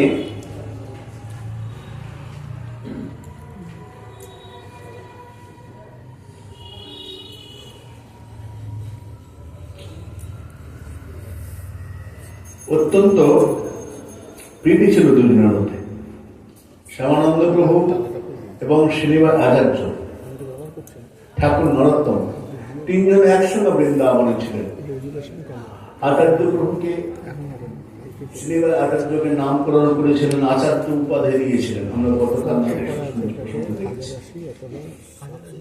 ঠাকুর নরোত্তম এবং আচার্য প্রভুর সঙ্গে অত্যন্ত প্রীতি।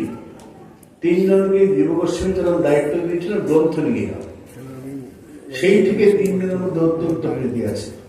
ঠাকুর নরোত্তম, শ্যামানন্দ প্রভু এবং আমাদের আচার্য প্রভুর সঙ্গে।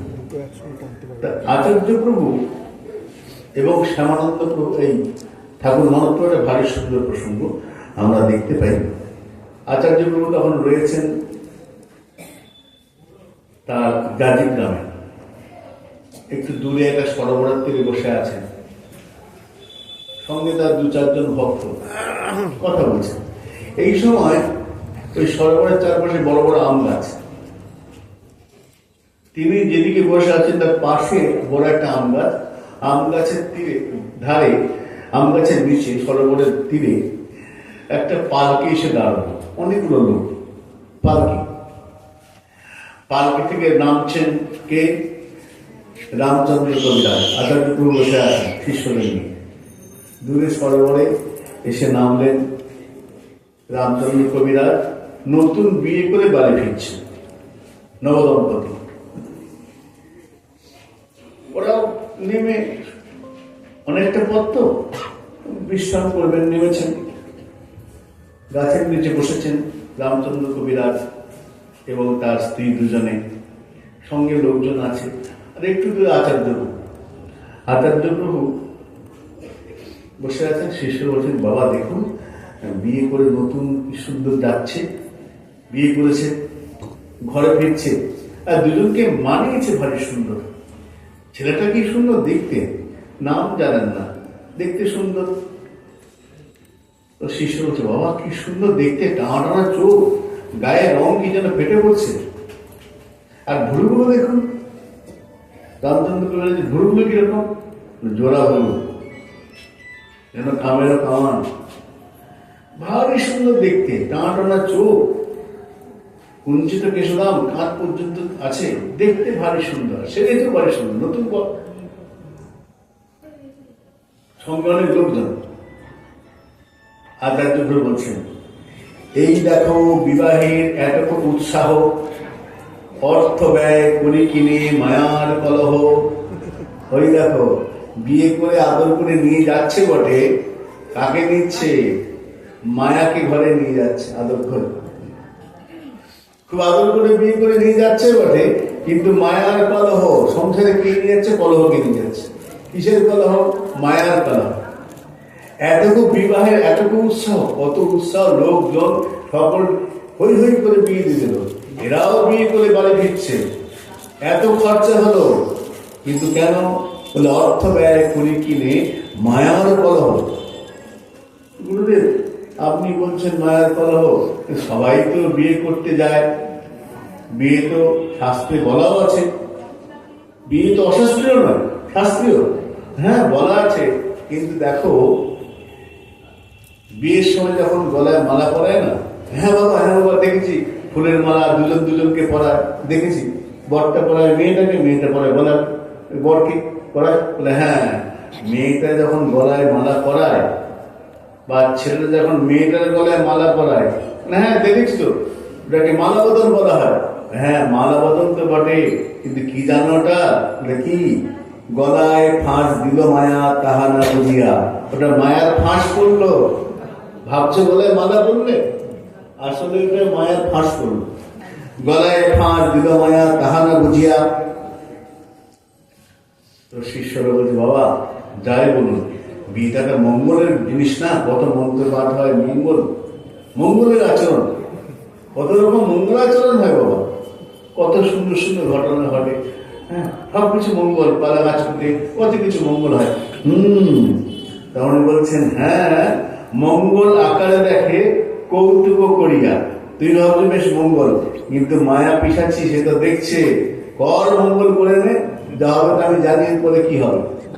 মঙ্গল কৌতুক করে মায়া দেখিয়া, মায়া হাসছে, দৈব মায়া গলার করে খসাইয়া সেই ডোলে ছেড়ে দিল কি সংসার, কি ভবকপে দিলে দাঁড়িয়া সংসার করে ফেলে দিল মায়া, ওই যে বেঁধে তোমাকে ফেলে দিল, ভবকপে দিলে দাঁড়িয়া। ঠাকুর নরোত্তম বলছে। তো শ্রীনিবাস আচার্য প্রভু তার শিষ্য, উনি ওনাকে বলছেন, নিজের শিষ্যদের বলছেন, দেখো তোমরা ভাবছো কি সুন্দর মঙ্গল, কত ভালো আনন্দ, হ্যাঁ কত লোক হই হই করে বিয়ে দিল, কিন্তু আমাকে বলি সংসারটা কি জানো? সংসার বিষয় কূপে ভুলাইতে সর্বজীবে, মায়ার মূর্তি এই নারী। এই যে নারীকে নিয়ে যাচ্ছে না, এটা মায়ার মূর্তি, মায়ার কৃপা, মায়ার ছলনার মধ্যে পড়ছে।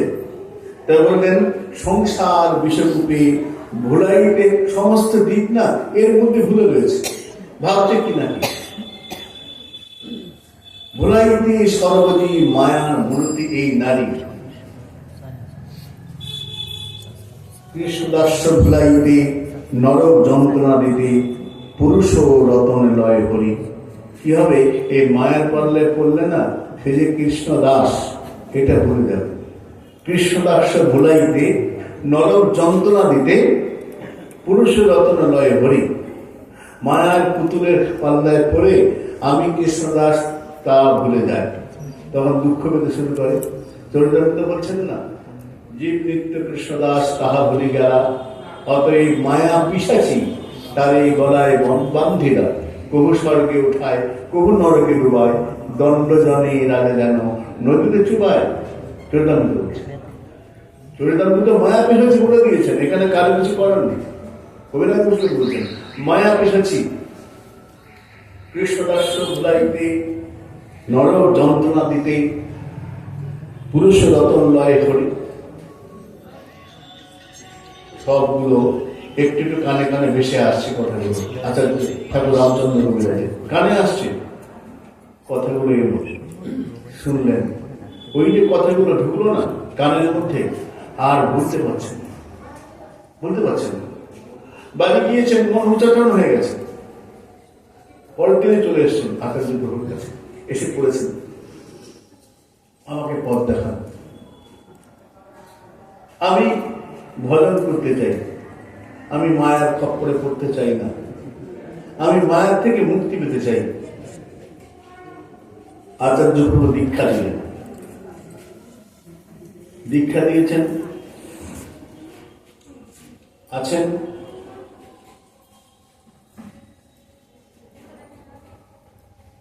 গুরুদেবের কাছে। এই সময় রামচন্দ্র কবিরাজের এই আচার্য প্রভুর ওখানে জাজি গ্রামে ঠাকুর নরোত্তম দাস ঠাকুর এসেছেন। ঠাকুর নরোত্তম দাস ঠাকুর আসতে দুজন অত্যন্ত, সেই বৃন্দাবনে দেখা হয়েছিল, অনেকদিন পর আবার দেখা, দুজনকে জড়িয়ে ধরেছেন, দুজনে অনেক দিনের পুরনো কথা হলো। দুদিন থাকলেন, তুমি আমাকে কদিন থাক। আচার্য প্রভুর কাছে কদিন রয়ে গেলেন ঠাকুর নরোত্তম। রামচন্দ্রকে দায়িত্ব দিলেন, তুমি আমার সেবা করো। রামচন্দ্র কবিরাজ প্রাণ মন ঢেলে সেবা করছেন ঠাকুর নরোত্তম, অভিন্ন জ্ঞান। গুরুদেব বলেছেন, এর সেবা করলে আমি প্রসন্ন হব, তুমি এর সেবা করো। সেবা করছেন প্রাণ দিয়ে, মন প্রাণ দিয়ে সেবা করছেন। এমন প্রাণ ঢালা সেবা, এমন প্রেমের সেবা যে নরোত্তম দাস ঠাকুর মুগ্ধ হয়ে গেছেন। নরোত্তম দাস পদে এক জায়গায় লিখছেন, রামচন্দ্র কবিরাজ সেই সঙ্গে মোর কাজ। রামচন্দ্র কবিরাজকে তার সেবাতে, তার পরিষেবাতে এত প্রসন্ন হয়েছেন। রামচন্দ্র কবিরাজের কথা গিয়ে মাঝে মাঝে বলছেন ঠাকুর নরোত্তম আচার্যকে, তোমার ভালো সেবা, কি সুন্দর প্রাণ ঢালা সেবা, আমি মুগ্ধ। দুবার তিনবার বলার পরে আচার্য বুঝতে রয়েছে। আচ্ছা, এক কাজ করো, তুমি একে নিয়ে যাও। ভালো সেবক তো? হ্যাঁ, একটা ভালো সেবকের ভালো, নিয়ে যাও। রামচন্দ্র ডেকে বলেন, শোনো রামচন্দ্র, তুমি ঠাকুর নরোত্তমের সঙ্গে যাও, এর সেবা করো, এর সেবাতে আমার প্রসন্নতা। তুমি এনাকে অভিন্ন মনে করো, আমার সঙ্গে আলাদা ভাববে না। ইনিও যা আমি তাই, এনার সেবা করলে আমি প্রসন্ন হবো। যদি আমার প্রসন্নতা চাও, প্রাণ ভরে সেবা করো। ঠাকুর নরোত্তম আদেশ করে দিয়েছেন। প্রণাম করে গুরুদেবকে প্রণাম করে, গুরু আদেশ, আজ্ঞা বিচার নেই। না বাবা, আমি তো আপনার শিষ্য, কেন অন্তত যাও, কোনো বিষয় বলেছেন। আচ্ছা বেশ। ঠাকুর নরোত্তমের সঙ্গে এসেছেন খেতড়ি।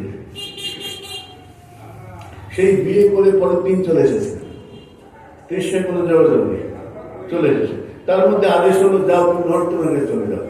রামচন্দ্র কবিরাজ চলে এসেছেন নরোত্তম দাস ঠাকুরের কাছে, আছেন, সেবা করছেন। কি সেবা? ভোরে উঠেই মন্দির ঝাঁট দেওয়া, পুষ্পচয়ন, সেবার যা যা প্রয়োজন, সমস্ত বিগ্রহ আছে, গৌরবিকান্ত ছজন বিগ্রহ, তাদের সেবার পরিপাটি, খুব প্রাণ ভরে সেবা করছে আর খুব খুশি। আর ইষ্ট গচ্ছিত হয়। একদিন এদিকে 2 বছর হয়ে গেছে, রামচন্দ্র কবিরাজের স্ত্রী, তিনি গুরুদেবকে চিঠি লিখেছেন আচার্য প্রভুকে, গুরুদেব সেই যে আমার সামনে আপনার কাছে গেল, সেই বিয়ের পরে দীক্ষা নিল, তারপরে তো আর আমার কাছে আর দেখা হয় না। একবার তো অন্তত একটা দিন পাঠান, যাতে আমি তাকে একবার চোখের দেখা দেখতে পারি। চিঠি লিখেছে। আচার্য চিঠিটা পড়লেন, ও হ্যাঁ, ঠিকই বলেছে, হ্যাঁ আচ্ছা, এই চিঠিটা কাজ করে পাঠিয়ে দাও ঠাকুর নরোত্তমের কাছে। চিঠিটা পাঠিয়ে দিয়েছেন ঠাকুর নরোত্তমের কাছে। আচার্য গুরু চিঠিটা পাঠিয়েছেন, রামচন্দ্র কবিরাজের স্ত্রীর চিঠি এসে পড়ল ঠাকুর নরোত্তমের হাতে। নরোত্তম দাস ঠাকুর পড়লেন, ও হ্যাঁ ঠিকই তো, স্ত্রী সম্ভাষণ করা প্রয়োজন, বিয়ের পর তা আর দেয়নি। রামচন্দ্র, তুমি এক কাজ করো। হ্যাঁ ঠাকুর বলুন। তুমি স্ত্রীর সঙ্গে দেখা করে আসো, স্ত্রী সম্ভাষণ করে। সত্যিই তো 2 বছর হয়ে গেছে, বাড়ি যাও, যাও সেবা একবার দেখা করে গেলে তাহলে আমার সেবা কি হবে? 2-1 দিন চালিয়ে নেব।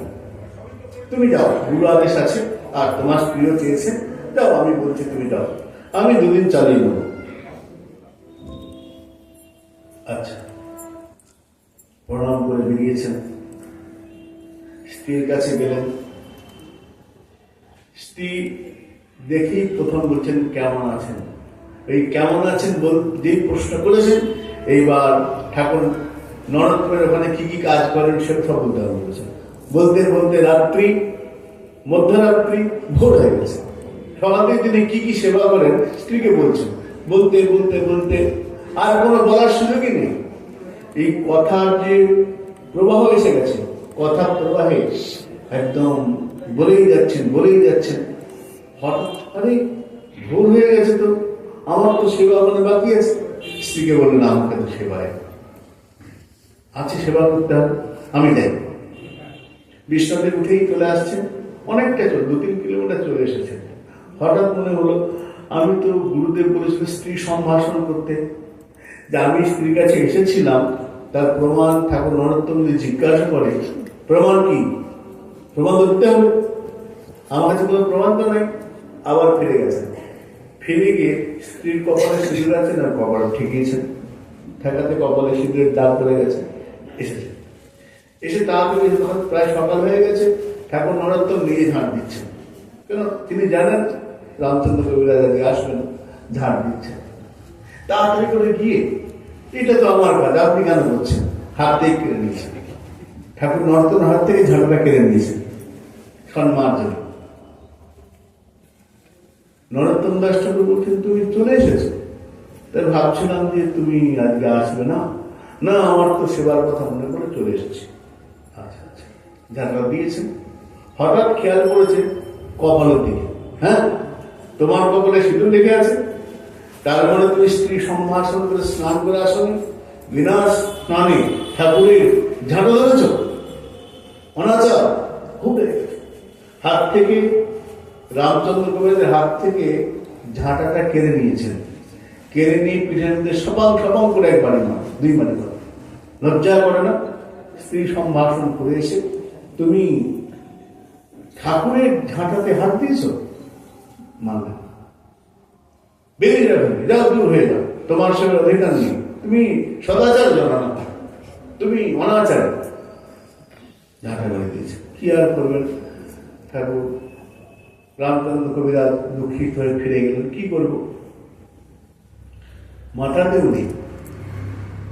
সেবার প্রতি এত তীব্র আকুলতা, আমার সেবা বাদ পড়ে রয়েছে, এই আকুলতায় চলে এসেছে, ঝাঁটা মেরেছে।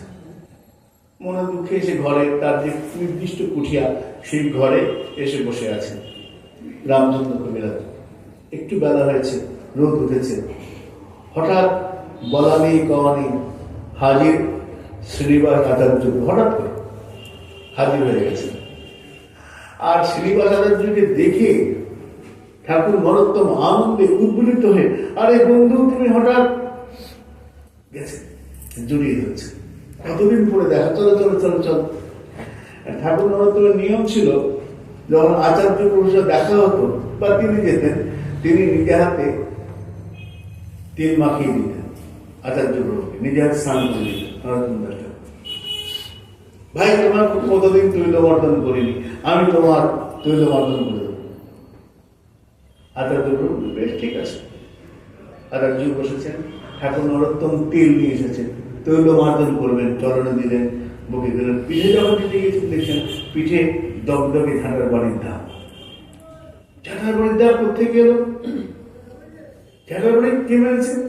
পরক্ষণ বলে, ও হো, আমি তো সকালে মেরেছিলাম রামচন্দ্র কবিরাজকে, কিন্তু গুরু শিষ্যের যে এত প্রণয়, আমি তো বুঝিনি। ঝাঁটার বাড়ি মারলাম রামচন্দ্রকে, ঝাঁটার বাড়িটা পিঠে নিল আচার্য প্রভু নিজে। আমি তো মহা অন্যায় করে ফেলেছি, আমি তো বুঝতেই পারিনি গুরু শিষ্যের প্রীতিটা কেমন, গুরু শিষ্যের সম্বন্ধটা কেমন, গুরু শিষ্যের সম্পর্কটা কেমন, আমার তো মাথায় নেই। আমি ভেবেছি মানলাম রামচন্দ্রকে, কিন্তু ঝাঁটার বাড়ি লাগলো কি আচার্য প্রভুকে। ছি ছি ছি, এই হাত দিয়ে ঝাঁটা মেরেছি আমি, প্রাণপ্রিয় বন্ধুকে মেরেছি। আমি ঠিক করি নাই, বিচার করতে হবে, এর বিচার করতে হবে, শাস্তি দিতে হবে, দোষের শাস্তি হয়। এটা আমি দোষ করেছি, এটা ভুল না, আমি দোষ করেছি। মনে মনে খুব মনকে তিরস্কার করলেন, অন্যায় করেছি। এখন কিছু বলবো না। তো তিনি সন্ধ্যা হয়েছে, ভাবছেন সন্ধ্যাবেলায় এই হাত দুটো তো আমি ঝাঁটার বাড়ি বেড়েছি, এই হাত দুটো পুড়িয়ে বলি বড় পাপ করেছি হাত দিয়ে। এর একমাত্র শুদ্ধিকরণ হলো আগুনে হাতটা দিয়ে দেবো, হাত পোড়া যাবে। আগুন ধরিয়েছেন, আগুনে হাত দেবেন, হঠাৎ দ্রাম করে দরজা খুলে গেল। আচার্য এসে দাঁড়িয়েছেন, এসে বলছেন এদেশে বিচার নেই বাপরে বাপ, দিনে মারে ঝাঁটার বাড়ি, রাতে পোড়ায় হাত। বোঝো ঠেলা, ঝাঁটা মারলো কে? মার খেলো একজন, কিন্তু মারটা পড়লো একজনের। খেলাম তো আমি, এটা আমার পিঠে ঝাঁটা পড়েছে, এটা বিচার হলো। আমি মার খেলাম, আবার এখন যে হাতটা পোড়াতে যাচ্ছে, কার হাত? তো আমারই হাত পড়বে। তাহলে আমি ঝাঁটার বাড়ি খেলাম, আবার আমার হাত পেয়ে পুড়ছে, তো বিচারটা কিরকম হলো? এদেশে বিচার নেই বাপ, দিনে মারে ঝাঁটার বাড়ি, রাতে পড়ায় হাত। এই যে গুরু শিষ্যের প্রীতি, হ্যাঁ, এই যে গুরু শিষ্যের প্রীতি, এই যে সেবার অনুভব, দেহ ইন্দ্র মন প্রাণ সব দিয়ে সেবা। রঘুনাথ দ্বাদশী কথা বলছে প্রণয় পুষ্ট দার্শন। কিরকম গুরু শিষ্যের প্রীতি, কিরকম প্রণয়! মানল শিষ্যকে, ডাকলো গুরুর পিঠে। এই প্রণয় পূর্ণ।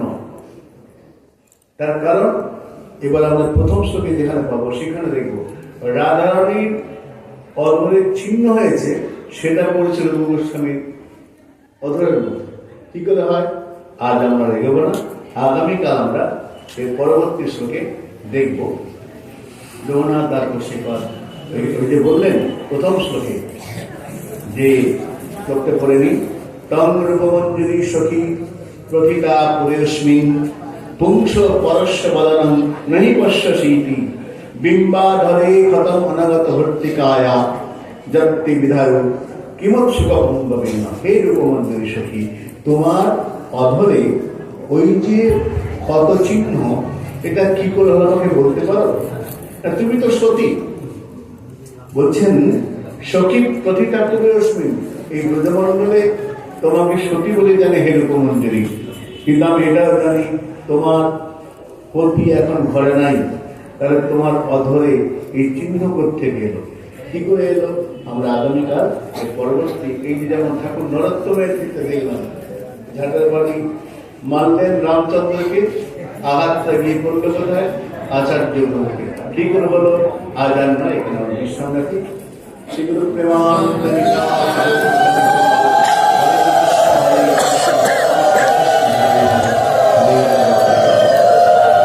জনিতাই একটা বিশেষ ঘোষণা।